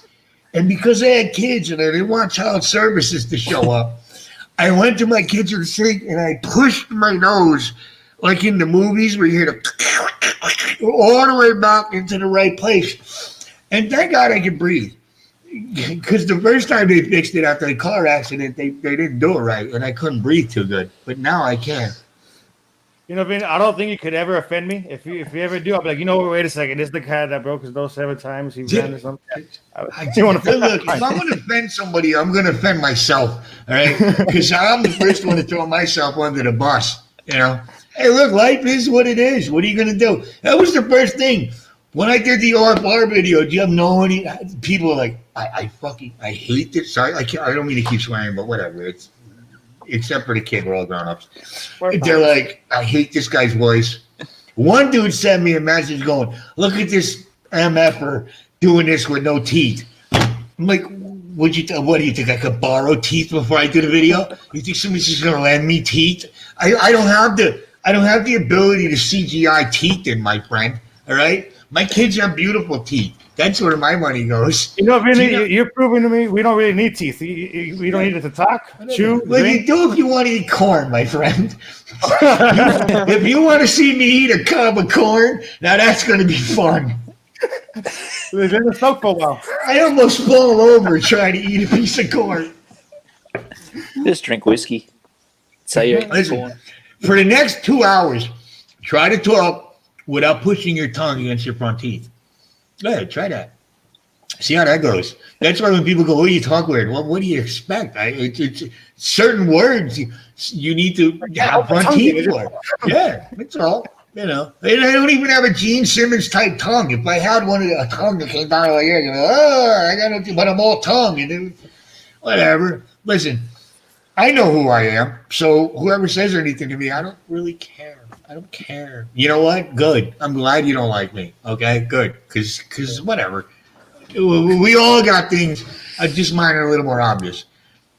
Oh my God, I'm trying to look at the chat too. Yeah, I don't know where you go from that one. Right? I know. I got it. You need a thumbnail because one time I lost my thumbnail and I could not open a box for nothing. So I'll go and my nail with my finger would just push back. So you need thumbnails. No, I need a box of chiclets, and I just stuff them up in there like that. Or I eat some white bread. It works for an hour too. So they get gummy. I know, but it's nice gum, though. At least you get a nice experimenty surprise afterward. Maybe and you, young man, you need to clean that bed behind you, and make sure you brush your teeth, and don't It's use. just not made. What?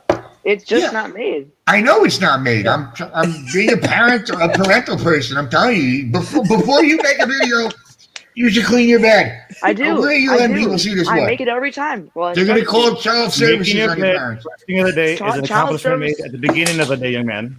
Did you hear that? Making your bed at the beginning of the day. My bed looks exactly the same. No, it's messy. Yeah, I know.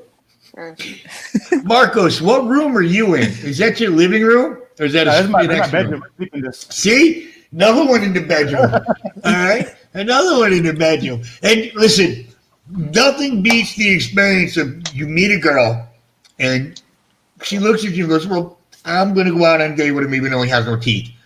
And you go out and you have a nice date. And you do what I do and you talk some stuff, and then you go home and you're like, hey, let's have a drink and we'll watch some TV. We'll Netflix and chill in my room.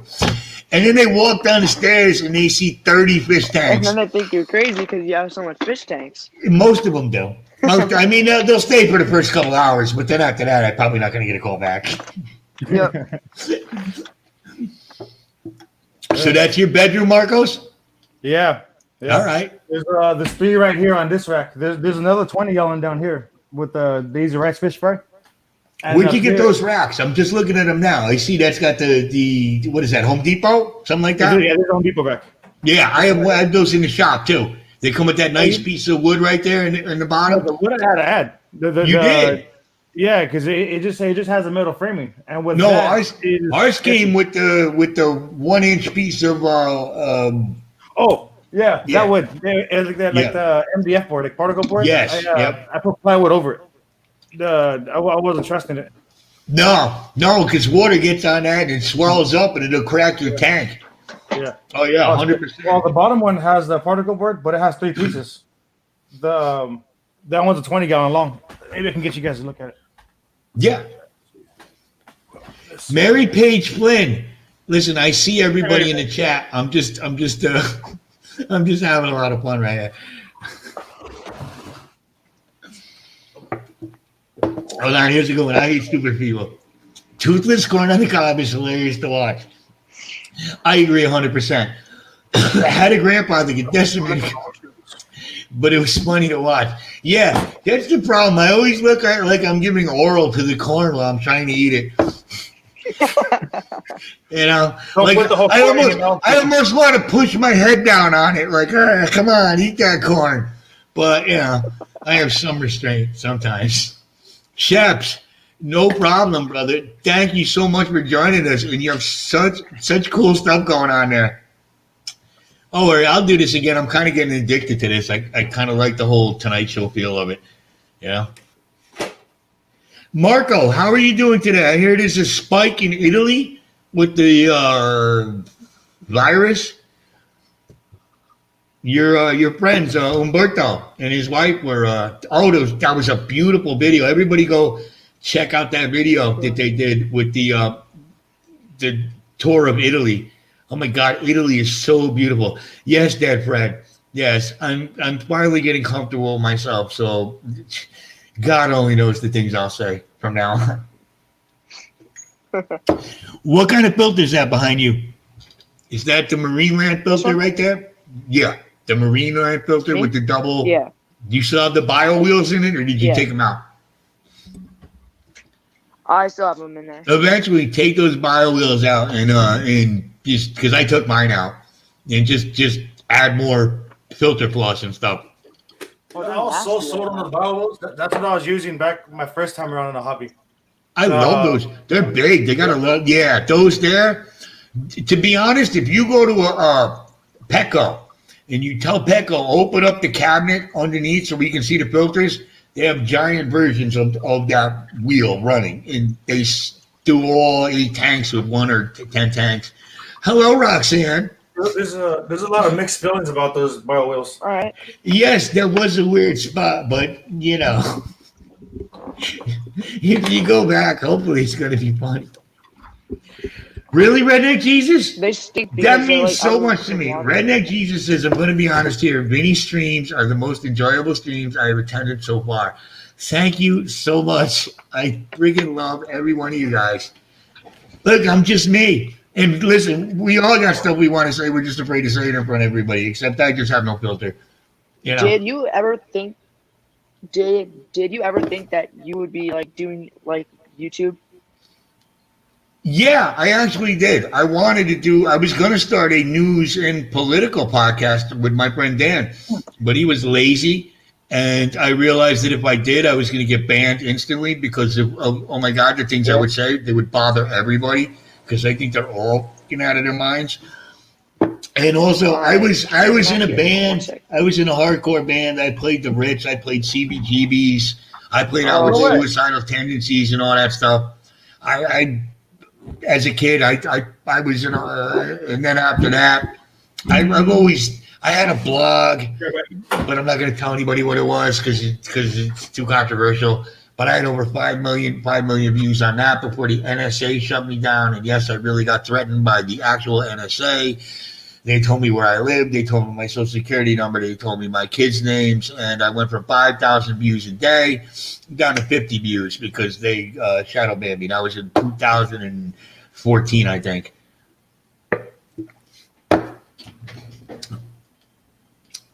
Chefs, you don't have the $1 per gallon sale? The problem with that is it stops at 90 gallons. You know, I wish they had 125 gallon for there you're back. Would you have to go comb your hair? No, no. Look, you got hair, right? And every one of these grays, you can thank my children for. All right. Oh yeah. It's a big Oscar in the bag, right? Yep. I have a barreled Oscar that I really love. I have two Oscars right now. I have a barreled Oscar. I've had so many over the years. I've given them away. I've rehomed them because they get huge. But sometimes I just love Oscars the way they swim around. They're nice and just that slow, methodical way of doing things. Yeah, like they're not like super fast. He's not so fast and he's chill. All right. Since I totally screwed up the first time on the giveaway, there's 13 people in here. You, young man, guess a number between, and don't guess 20. A number between 1 and 20. And we're actually going to do it this time. I'm really going to do it. Just pick a number. Everybody in the chat, pick a number between 1 and 20. This young man's going to pick the real number, and whoever's closest, without going over, like Price is Right rule says, Bob Barker, go new to your cap. 18-gallon tank for $110. Oh wow, that sounds like a deal. Wow. All right, so it's written. Hey, 18 gallons a weird shape though. All right, so everybody type in a number, everybody, because I screwed this up twice already. Here we go. This is a $10 gift card to Royal Fish Aquatics. And you should just go check them. No, don't, Colin, don't look at the chat. Just pick a number, right? Bang your head against the table and just pick a number. I already wrote it down. Yeah, I know, Ricky. I'm surprised I'm still going to, but obviously I have the biggest mouth on the internet. I'll own it. All right, I'm going to tell you when to reveal the number. You're going to hold it up to the camera. Yep. Make sure you're dressed. I'm not so sure about that. Where's your brother when you do all this? He just stays away? Well, I actually have a family of like 10. Really? Yeah, I have multiple brothers and sisters. So Are you Amish? No, Mormons? no, just No? normal. Your dad just likes getting it, I guess. I got a really weird family. That's very weird. All right, I apologize for that one. No, you're fine. But no, God bless them. All right? Listen, all of us, I wish all of us had the money to afford to have as many and just the ability to take care of us. I would have 100 children if I could take care of them all and show them all equal love. I would love a big family. That way, when I get old and I lose my teeth, they'll be able to take care of me when I get older. You know? I mean, now I got 3. Yeah. And the odds aren't bad. It's 33% that one of them is going to take care of me when I get older. The last thing I need them to do is just put me in one of those homes and stuff and just leave me there. Like I said, just give me a closet. I'll stand up and sleep. It doesn't matter. Yes, Dad Fred. I am definitely feeling more comfortable. Anyway. You know what? I don't have any kids, but say if I get to 5, I got to have a favorite by then. Yeah, you do, but you never tell them. Because you want the underdogs to work harder. And you don't have any kids that you know of. You don't have any kids that you know of, my friend. Okay? That's the way I like to look at it. Remember, we all live their life. The only people who know whether they've had a kid or not are women. Men, it's kind of vague. It's kind of vague. I remember that one time in '87. I don't know. Pretty good odds. You know? She probably looked and said, "Look at this like guy. I'm going to say the other dude's the father because I'm not getting up from him." All right. Things are that simple sometimes. Like, never mind. This person finds out. Yeah, 100%. Listen, do not tell your parents about this. Anyway, what's the number, my friend? It's 12. 12. All right, I gotta go up. Let me see. It is 12. If you see who did it before I do, just announce me. Just tell me. I found. Wait, no, it's a tie. It's a tie? Yeah, it's 11 and 13. No, you can't go over. Redneck Jesus, I'm sorry, my friend, you went over. Even though I love that name. No, 12 would be the winner. Who's there? No, they got 13 right there. Yeah, and then Fishymon. there's a 11. Fishymon, right? I think Fishymon is the first person. Hey, Fisherman. You said 13, right? I said 12. Wait a minute, Redneck Jesus. Hold on, let me see. I said No, wait, 12. Redneck Jesus said you said 12. My bad. All right, see, that's where I'm from. All right, 12. Yeah, you're both over. All right. So I think that it would be Atkins Atkins in nature. or 11. I think he's a lucky winner. Yeah, it's Atkins. You're wrong, brother. You know what? It didn't matter who won because you're all friends of mine, but yeah, that's pretty good. Atkins, email me at vinny'saquatics@gmail, and I will give you the number. And then you can go over and say hello to Royal Fish Aquatics if you don't already know them, but I think you do. And then just say hello. Well, that worked out good. Thank you, my friends. Whatever. We'll go a little bit longer because I'm having a lot of fun. What do you have? Individual pumps, or you have both of you? You guys have individual air pumps, or do you have one big air pump? I have individual. And Marcos, you have what? I have 2 pumps. I have one pump on one. I have this guy right here. Oh shit. Oh yeah. What is that? The whisper? Yeah. I think they can see. Yeah, that's the one that's the one that walks around like a spider if you leave it on. Yeah. Yeah, I have that one. That one running 1, 2, 3. Like 6 of these tanks. Because I have little valves, so it does all right. And then I have another one on those over there. So it's 2 pumps for the 11 tanks, 12 tanks. Because it's nice and quiet. I mean, I don't hear any of that. Yeah, I don't hear any of the buzz. Like my fish room's ridiculous. Oh, there you go. Now I understand. My man's slick. He planned. If I take you up on the offer about the sign, Hold on, I got to interrupt. Hold on 1 second. You got to interrupt. See what he just did right there? That is comic genius right there. Because we all go through that. We try to pull the cord. The other one comes unplugged. We got to run around. Then the hose comes off. It's literal slapstick comedy. I swear. Yeah.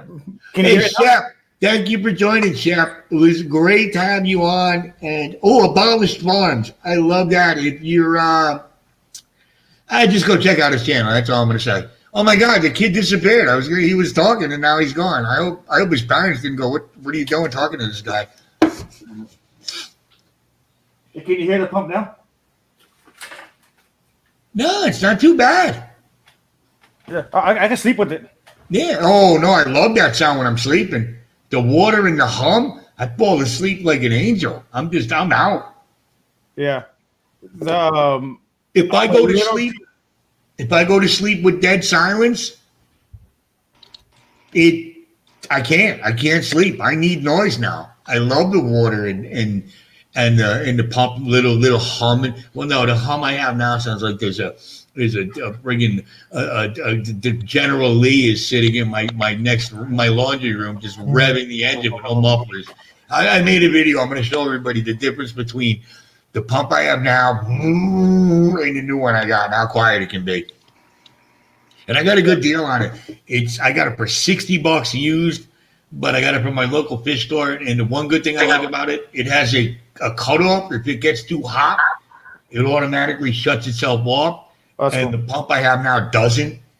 I'm worried about that. You're running 25 tanks and all of a sudden it overheats. I love my fish, but I don't want to burn my house down either. Is your new pump, is it a linear, one of those piston pumps or a diaphragm? I think it's a diaphragm still, but I got to use, it's a pond pump. I went from like 800 cubic inches a minute up to 1,700 cubic inches a minute. Yeah. Look, I saw those ones that Corey did. That you probably saw the video that Corey did with the pumps and how you can inline them and all that. Yeah. Love it. But I looked at it and I don't have $300 to drop on a pump right now. Yeah. But I got $60 to drop on a used pump that's so much quieter than what I have. And it has a shut off on it. It has a secondary fall protector so it turns itself off. I was watching a video from Bay Area Aquatics, and he was interviewing somebody, and I think it was that. I'm pretty sure it was him. He said he got his pump from a hydroponics shop. And they deal with air pumps in there. His piston pump. So I'm wondering if they're all a little cheaper, because he said he spent about less than $100 on his. Yeah, they're not bad. It's just a deal. If you look around it out, just don't get. You'll see when I drop my video. Don't get those metal-looking ones from China that looks like it has an air filter on the back. They're phenomenally loud. Phenomenal. They shake the whole house. Yeah. These pond pumps are great because they're made for also being outside. I mean, you're supposed to enclose them, but they're a little, and they have an automatic shut off. Joe's tips and tricks. How you doing, Joe? Yeah, I know. I'm just still babbling on right now. What do you use, Colin? What do you use for your tanks? What do you got? Individual? I do individual because I haven't had the money to get like the bigger ones yet. Still working on that. But, yeah, dude, you save. That's all you do. Do what we do. You just save a little bit, get a jar, and save a little bit. And if you can, look for something that's, I mean, if it's used, it's not bad. I mean, you can save a lot of money that way. You know? I bought my 55-gallon used. I got this, well, okay. Since we were in COVID, I found a 65-gallon aquarium square. I got it for $20. I got a 55-gallon with the hood, the lights, a whisper, the filter you got, that big one, the Marineland. Yep. An aqua clear filter, all the gravel, and decorations for $20. Really? How am I going to turn that down? How'd you? That's crazy. I go on Facebook. I look for the people that are recent to the hobby and just they weren't built for it. And they don't. I don't want to go to a fish guy who's had this tank sitting in his garage for 20 years. Mm-hmm. It's going to be dried out. I'm going to have to it's just too much of a hassle. I don't want to do that. I want to find the guy who went out and said, I want fish, got fish, and then 3 weeks later decided, I don't want fish. Get this out of my house. Everything's new. You just wipe it out and you re-go. Yeah. What about you, Marcos? How do you get your tanks? You know what? I'm always trying to save a buck. This reminds me of earlier in the year, a few months ago. Mm-hmm. I scored because I was trying to get some tanks. So I was looking. I found them. I found a guy selling a 10-gallon, 15-gallon. I've never seen a 15-gallon around here. So anyways, long story short, I hit him up. He has a reptile shop, and he's trying to get rid of all of his tanks. See? Because he had already bought. He had a few hundred. So then he down to his last 20. And those never even had water in them. That's just such a score. No, they're brand new. They're brand new. Oh, even better. And check this out, $1 a gallon, and it was up to 40 gallons. I have a few 40-gallon tolls. See, that's the rule I go by. If somebody's reselling a tank, $1 a gallon. Yep. Don't ask for more than that. Don't ask for more than that. If you got a 300-gallon tank, I'm gonna give you $300 cash. Don't ask me for 800. All right, because now you're just being ridiculous. I think $1 a gallon is very fair for a used tank.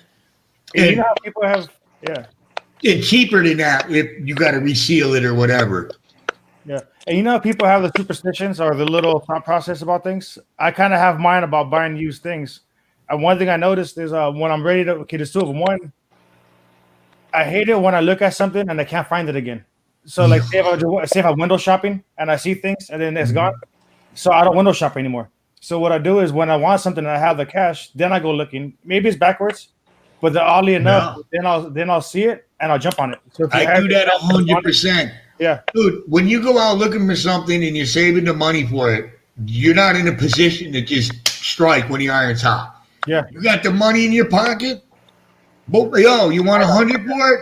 Look, I got 60 cash right now. I got a truck. I'll be there in 10 minutes. Let's do this. And the worst thing they say, no, just go on to the next person. Like, I do the same thing with cars. I got to be honest. I don't want to go out and buy a brand new car because you can't work on it. And it's just going to cost me $1 million. I go out and I look for cars. My Jeep. My Jeep's a 1995 Jeep Grand Cherokee. Got a 318 in it. leather interior, everything's. It was the Eddie Bauer edition. I found somebody they were trying to sell for $1,100. I sent him an email going, listen, I'm a single dad. I need a car to get back and forth to work. I'll give you $500 for it. If I don't get a response, I move on to the next person. I get a response. Okay, $500, it's yours. The friggin' tires on the car were worth $500. And I know how to work on the car, so I just went out. I redid the brakes. I redid the throttle body and a little bit more in the muffler and stuff. And I've been driving it for 2 years now. We can't afford. Listen, even if you can't afford it, why would you want to pay more than you have to? Yeah. Why would you want to? And if you're patient, see, that's the thing. When you need something, you're always going to pay more and you're going to get screwed for it. But when you got the money in your pocket and you got the time to go, hey, next time I see this come, I'm ready to buy it. You're in a winning position. Yeah. And it's like if you want a good deal bad enough, it's probably a bad deal. Yeah, 100%. It'll come to you. There's just so many. It doesn't matter what you want to go. Just go on one of these marketplaces or whatever. You can buy anything. You know. It's just weird. It's just weird. Like things like synchronicities happen. Like I'm a little superstitious like that. So when you want something, when you're thinking about it, and you just got to, like you said, strike when the iron's hot. Like it'll line up like this, and then you miss it. You got to wait for it to come back again. Yeah. Oh, dude, that's how life is. 100%. It doesn't have to have a scientific reason behind it, but there's an ebb and flow to how life goes. There's and there's a karma thing to it too. Where sometimes you look at one thing and you go, at the last second you go, no, I don't want that, and then all of a sudden, boom, double what you just looked at ends up on your front door. Like buying a stolen radio. Don't do it. Hey, wow. All right, we'll see you later. Yeah, exactly. Well, especially, I don't understand the people nowadays that steal cell phones. Like, you're stealing something they can track you with. What do you think you're going to do? You think you're going to sell a cell phone to somebody? It has to be for the metal inside. Because a lot of these cell phones, they'll have a lot of metals in there. So I if know. you got 50 pounds of cell phone, you might be able to make. You know how many cell phones you got to take? Look, those are like the guys, you hear about them all the time. They go out on the railroad tracks and they try to chop the copper wire, and they end up electrocuting themselves for the copper wire because it's still alive. They just need to. Big A's Aquarium. Hello, my friend. This is a very new friend of mine. Yes, welcome to the Fish Fan, Big A. What time is it? All right, we're going to go another 15 minutes because why not? And then we'll wrap it up so everybody can have some dinner, get some sleep, and whatever. All right, I'm going to start with you first. Marcos, what's going on next for you? What are your next plans? Just keeping it as you're going and maintaining, or you got some new things coming on? No, I got a long-term goal here. I want to quick term. I need to take more of this stuff outside. I have an area outside that I want to set up some tanks and breed. To tell you the truth, I want to start moving tanks. So if somebody wants to. So the idea is to basically get something like this and then sell it like that. To whoever wants it. And then even go as far as breeding a fish. And the way I want to do the way I really want to do it is like this guy over here. Okay, see how it's majority of that one. So I want to have the tank set up with the dominating plant and the dominating fish. Because the way I understand it is out there in the wild, you're gonna have one plant that dominates the area. You're not gonna find too many mixed up for the most part. I don't know how true that is, but so if somebody wants to get to something natural, I'd rather sell them a tank with majority of one plant and a nice school of the same fish. Instead, ideally, that is a really good idea because people sell the tank and then they don't know what to do. But to actually have somebody, are you going to try to offer maintenance on that if they're local too? Like, will you help them? Maybe in the beginning, because there's a way I see it. Yeah. Imagine my hobby gate is getting big enough to where I do got to get a little warehouse storage space. Mm-hmm. Open the doors up, let people in, and if they like it, then enough they can pick up whatever tank they want. Yeah, see, that's where you get to the point where you get to hire people to go and do service. Okay, yeah. Go and do cleanings, go and do things. You get somebody for $12 an hour to run out there, you charge $25 an hour and you're making that passive income, throwing it in your pocket. Well, if I'm doing it right, these tanks are going to be very minimal maintenance in general because they're all going to be deep sand bedded. They're all going to have that. So the service would be like a monthly thing just to check perimeters. Exactly. Up and up. Exactly. Or as an on-need basis. Like now something happened, I got to figure out to change in the seasons, for example. Yeah. You teach them how to deal with that. Well, because that's a way to build a loyal clientele of people when you're there for them and this and that. You never want to just give somebody a product and then walk away from it. Yeah, yeah. Like even a sign I do. I got to go back 10 years later and redo the lights if they blow out. I mean, they still pay for it, but you always want to be there for the people. Because a lot of people, they're going to see this and they're going to want it and they're going to get it. And then they're going to put too many fish in it and they're going to overfeed their fish and they're going to throw up the whole thing. And they need somebody like you to come in and say, hey, this is how you do it. And then but it's the extra effort you put in. But once they see that commitment from you, they're going to be like, hey, go see this guy. Go see this guy. I recommend him because he was there for me. He didn't just walk away and leave me hanging with this product. He was there for me the whole time. Yeah. Yeah, yeah, that's true. And then if it's a hobby, if it's a community, that hopefully will naturally just happen. Yeah, it does. If you're doing it right, it happens naturally. Yeah. When you force it and you make it artificial, you end up like Milli Vanilli. All right. Everybody knows you're a fraud, and one of you hangs yourself on a beach. Right? We don't need that. Hey, I didn't hang him. What do you want from me? Yeah, it's what he gets for stealing the other guy's song. But yeah. But no, it's you know what? I've seen interviews on that, but that's a whole other subject. What happened? No, I've seen interviews like I go because I watch a lot of interviews and documentaries and stuff. So you see the other guy, I forgot his name. He'll be doing his interviews, explaining the story. And wasn't one Maurice? One was Maurice, and one was the other dude, Bobby or something like that. I have no idea who's around. Yeah. Yeah, well, I used to date one of them back in the 80s. The one with the blue eyes. He was so handsome. Anyway. Yeah. Nice reference, but yes, thank you, Abolis. I definitely try to rock my references. Yeah, but now listen, all of us we got to have an end game. Like, what are we doing this for? If we're just doing this to just do it, all right, that's fine.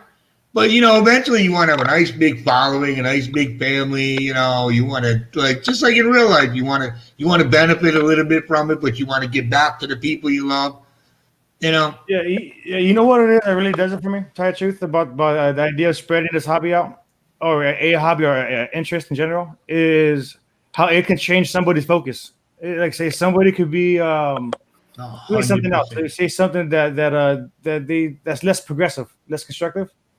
And it's something like this would kind of get their mind off of that onto this. 100%. A little, yeah. It happened 100%. To me. Hello, Priscilla. No, that is one in this hobby, and the hobbies that are related. Whether you're a reptile keeper, a fish keeper, or you have dogs, even RV racing, anything that's I love the RV racing channels. Those dudes are great. The horror channels are great. Well, everybody, as long as you got something, it's a goal, or at least, besides, look at all the great people we've met since we started this. That alone, where are you going to go back to high school? Did you have that many people supporting? No. No, in high school. CDs, but no. Yeah, well, we will count Facebook. They weren't real friends. They just used me. Yeah, that's that's 100%. When I was in the band, I had that all the time. And you say, but this is something that's very natural, Yeah. Yeah. And it's weird how there's a bunch of grown men in this. It's cool to see a younger person here. It's nice. It's interesting to see how someone at your age, how you're gonna evolve. You know what I mean? You young man have to learn from all of our mistakes and then build on that. You're the guy that's got to carry it on, and you got to when you get a little bit older, you got to support the people that are younger too. Yep. I can't stand the people that leave.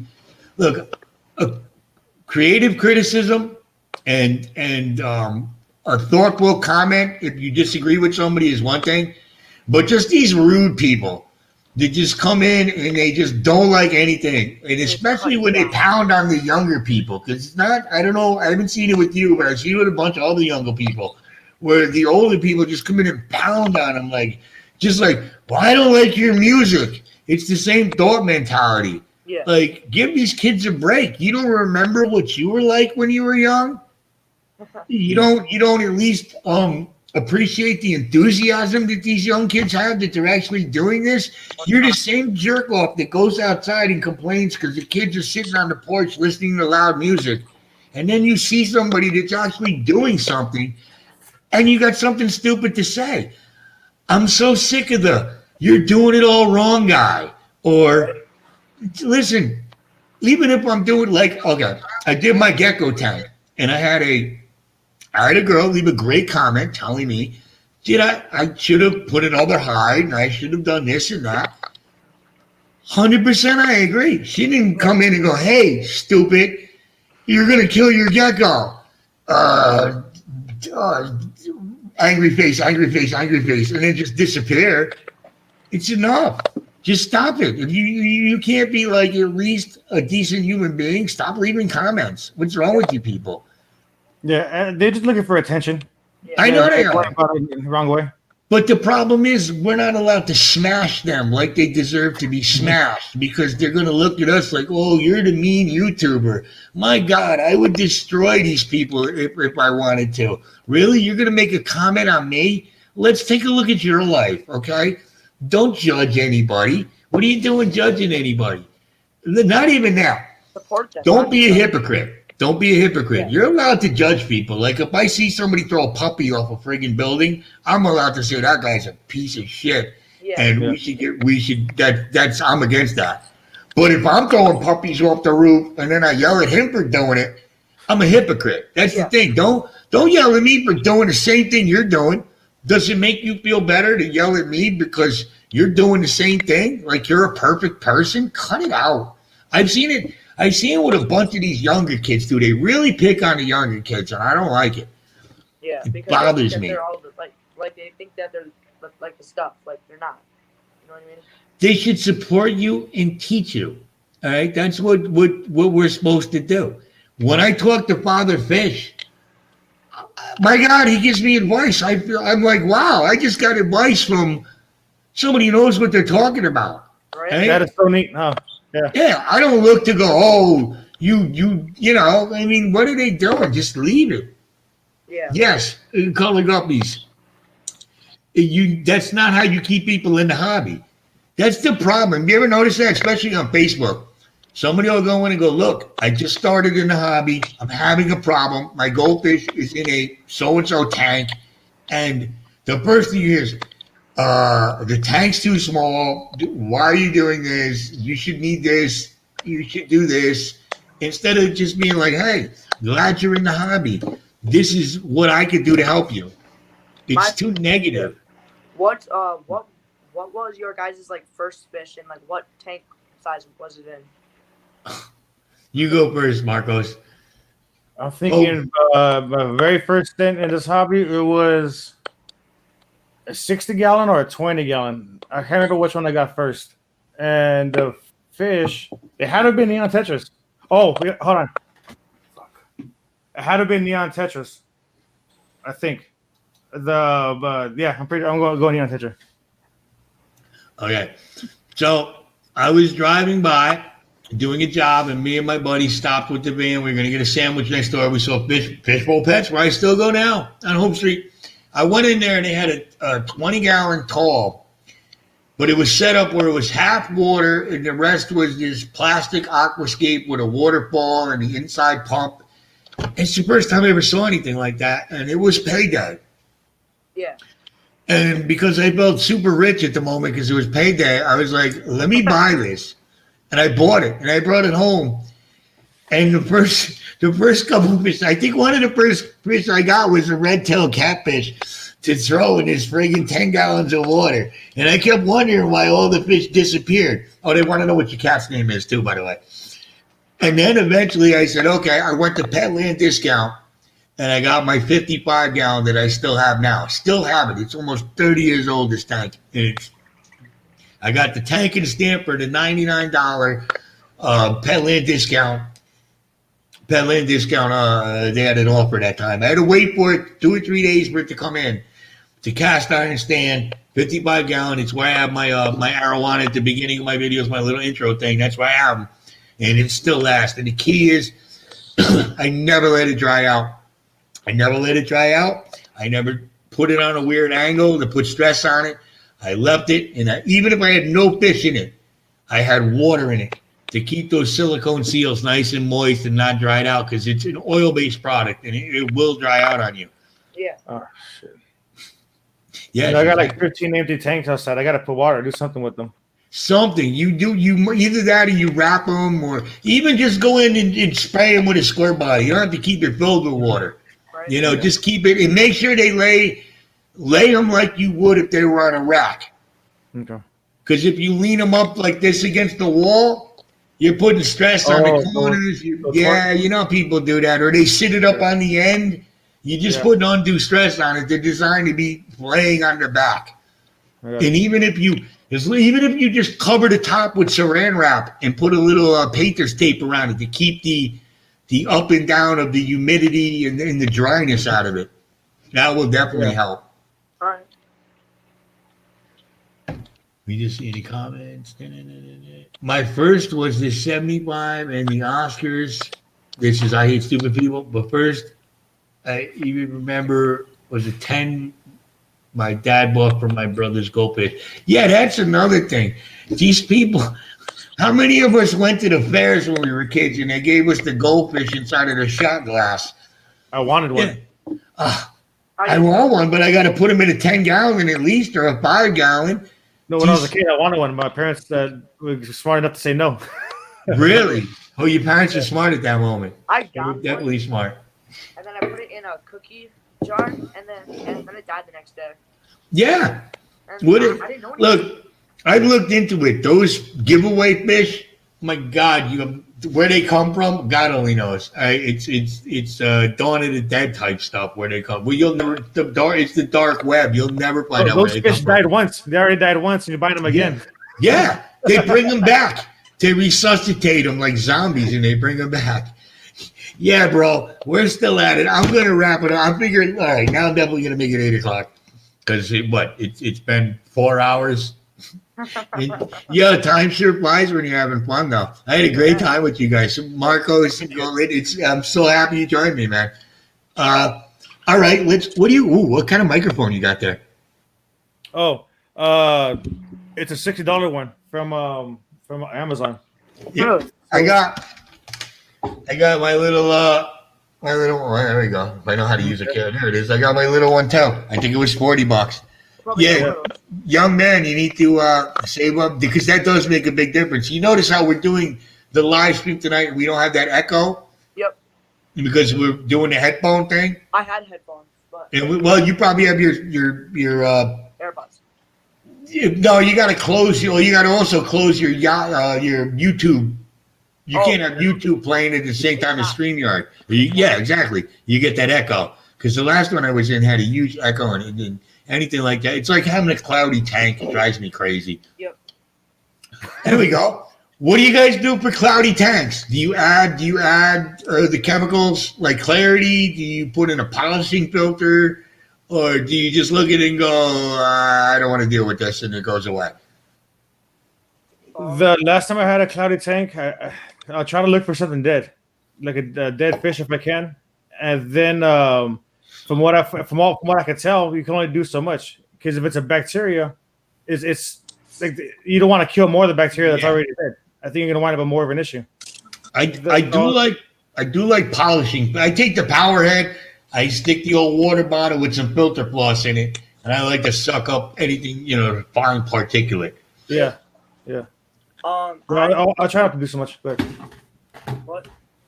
I thought you were gonna say something. My bad. I use there's this turbo start thing. I use the turbo start. It's like a certain one though because they have multiple. I put that in and it's like a AccuClear something. Oh, I had the AccuClear. Which one? I'm going to send you a link for the one that my fish store uses. It's in a little bottle Yep. and it's red. Yeah. It's a red. Yeah, that's the yes, that one is phenomenal.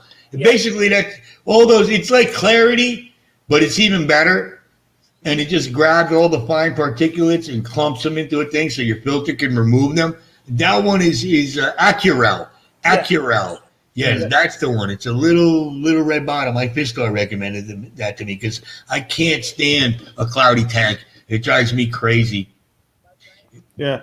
But if the parameters are in check to where the fish aren't going to die, like nitrates, and stuff like that, Mm-hmm. then I would panic, but I wouldn't do a whole lot. I would try to keep my actions to a minimal at that point. Yeah, I know. I just, you know what? I probably haven't had a problem with a cloudy tank in over a year now. I've never had it. It's almost never. Not even when you first started the tank, you didn't get that bacterial bloom. Oh, well, I usually just like leave it and then I let it cycle out. See, this kid's already a step ahead of both of us right here. I'm telling you. 13 years old, and 13 years old with patience. What? My cat, he's on top of the bird cage right now because he is like he wants to. Because eat he's my hungry, bird. looking for. Yeah, tastes like chicken. And then he like goes right up here, which is not like safe because the frame it broke, so then I had to like fix it with like plastic. So if he falls in, we kind Got of a wall mount TV. Look at that. What'd you do? You scratched up your wall, putting a fish tank in there, and your dad had to spackle it? My dad's spackling, yeah. Yes, big. I know. I hate stupid people. Yes, the clarifiers. No, you got to try the Accurel. Try the Accurel. It really works well, and it's for freshwater and saltwater. It works really well. It's a small little thing. It's got a red bottle. The Clarity is hit and miss, and the other ones are just pure garbage. So you don't even use them. But the Accurel, I was recommended that. It seems to work really, really well. I mean, you see my tanks. They're really, and to be honest, you add it once and you're done. You add it once and you're done. And I've never had a fish I've never had a fish act weird. They seem to like it. It's almost like pouring tequila into the fish tank. Without the worm. Yeah, dead red. These kids are turning out. See, these kids have the best of both worlds. They have us old decrepit people to kind of like guide the way. Plus, they have the internet. Now, if they just stay on the right path, and don't become a member of NSYNC or something, you're not going to be in a boy band anytime soon, right? I was thinking about it. No O-Town. Get a right? good manager. What? So get a good manager, do it right. Don't. Yeah. No. Make sure if they ask you to sign a contract, you have somebody read it first. Yeah. Right? Yeah, that's the first thing. A boy band. You said a boy band, right? Yeah, a boy, but like O-Town. I'm joking. Yeah. I hope you're joking to you. If you're not, then work hard to you. Do you think? I actually thought about it. This channel. Excuse me. Well, actually, a channel I had before this channel. I used to do singing on it because I was like into it. No way. Then I deleted it because everyone just started making fun of me. So I was like, nope, I'm not. I'd rather do something funny. Well, you can listen. That's not a reason. Look, because people make fun of you. Don't worry about that. It's whatever you want to do. Yeah. You can do both. You Right. can do both. Just let people know. I was the singer in a hardcore. Well, not a singer. I was the vocalist in a hardcore band a long time ago. Like I said, and that was great. I had a ton of fun in that. Matter of fact, I actually got a video of me when I was 16 performing at a club called the Anthrax in Stamford. I might, I'm a masochist. I might put it up so all of you can see what the heck I was doing back then. And wow, you think I got a deep voice now? You should have heard me back then, 16.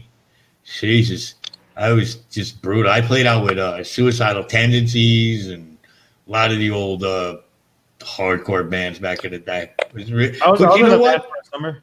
What would you do? Bass player? Guitar. Oh, nice. You play guitar? Drums. Well, yeah. Well, I have a guitar. I used to play quite a bit, a little more. Yeah, But, that's like I say I was the vocalist because no, I could not sing. I could not sing. I'm not. You listen to his voice. You think I'm harmonizing? You think I'm doing some of that Beatles crap? No, but I could scream pretty damn loud. I, and that was in back in the day. All right, let's see who else we got in the comments where we Cloudy Tank. I think unplugged the rush. Very good, Ted Fred. You never you never cease to amaze me. Joseph's Tropical Tanks do a 20% water change. Redneck Jesus, we have polished filters in ours and it works like a dream. I agree. You can even do the DIY polishing filter. Just take a power head. It's built so you stick the water bottle on the end, put some filter floss in it. Put it this way if you're in a freshwater tank. Reverse it and you make it a skimmer in your saltwater tank. It sucks all that crap right off the top.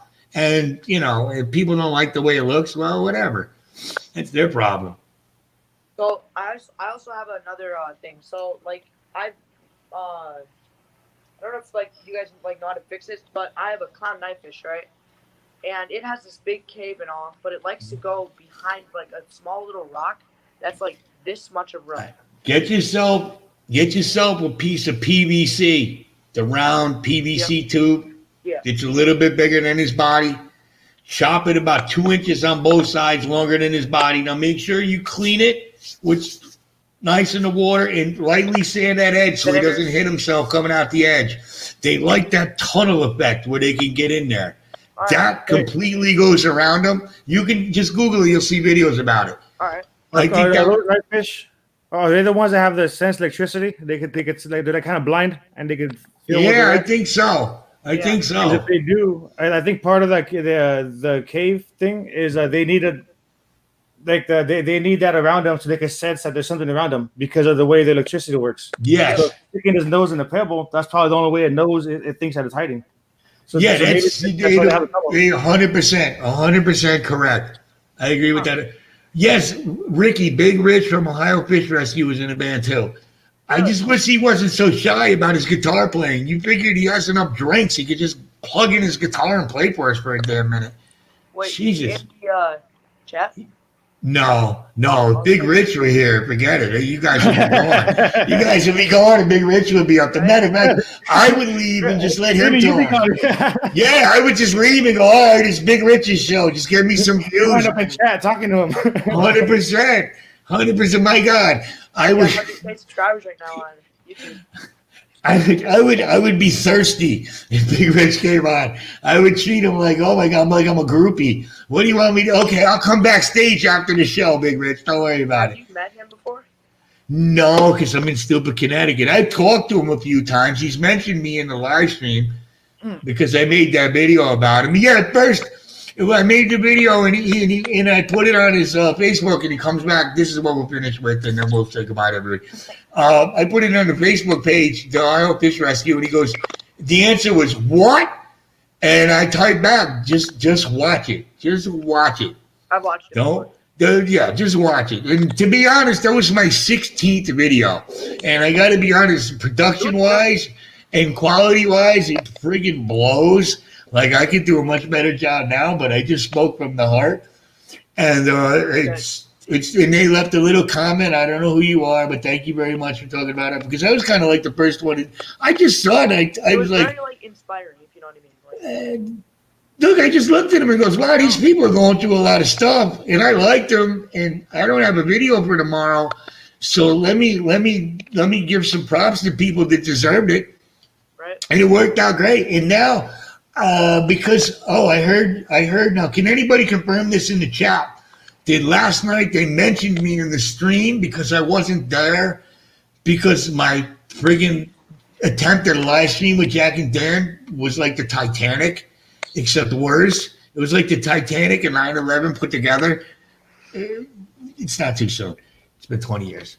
And but I left a message today going, look, number one, there's no way I was going up against you guys. I was gonna live stream while you're live streaming. That would be stupid. That would be like I want to do a TV show against the Super Bowl. No, what I wanted to do was have Jack and Dan come on at 5, go to 6:30, do a nice little pregame, and then roll right into OFR going, come on, everybody, let's go watch OFR. And that worked out like the Hindenburg. Right? Thank God for Jack and Dan. I cannot say it enough. And they have offered to do it again next Friday. But thank God for Jack and Dan. All right, everybody. All right. Marcos, tell everybody where they can find you. Indoor fishing inside. I'm on Instagram at indoor fishing inside also. I don't post there very much. I need I kind of want to build some videos then start posting. Or yeah. And where do we? Well, we know where to find you, young man. But say it again. You guys can find me at Colton's Fish Aquatics. I do basically fish stuff just like them. But yeah. No, you do it your own way. We all do it our own way. That's what makes us special. I've got reptiles, birds. What reptiles? Turtles, for the most part. And then No snakes yet? You look like a snake guy. I'm getting a ball python soon. See, I knew it. I picked it right out. Ball python. Where you get it? See, I used to be weirded out by snakes. I started watching, like you said, I started watching Brian's channel, Brian Barczyk. And I was like, wow, these are really cool. I would get to the point now where I would actually touch a snake and, not just date it. Dated a bunch of snakes around here. That's all there is. We've all been there. Listen, I'm not saying guys aren't snakes either, because guys are man whores now, just like, they're doing the same thing the women used to do or do or whatever. It's anybody that can use anybody nowadays. Yes, it is time to watch Columbo now. And I have one more thing to say. I remember when Robert Scott... rock out to Def Leppard. Def Leppard, hold on. Let me while we go, I'll do my Def Leppard imitation, hold on. You get it? I got. His arm. Yeah. Well, he was drunk driving. It's no way. Forgot about that. All right, everybody. I could do this for the rest of my life. Marcos, love having you here, brother. Love your tanks. It's just, we got to do this again. You too, brother Colin. We got to do this again. Thank you for representing. I was a little worried you were going to come on with SpongeBob and, but you're a very mature young man. Everybody needs to support both of these guys, and everybody support everybody in these channels, everybody in the chat. Thank you for just putting up with my big mouth for so long. I love you all, and I'll see you next time on Vinny's Aquatics. Thank you, guys. Love you guys. And somebody won. Yes, I'll remember. I'll send you who won the gift certificate from Royal Fish Aquatics, because that's the one thing I got to work on. Thank you, guys. Thank you. Later.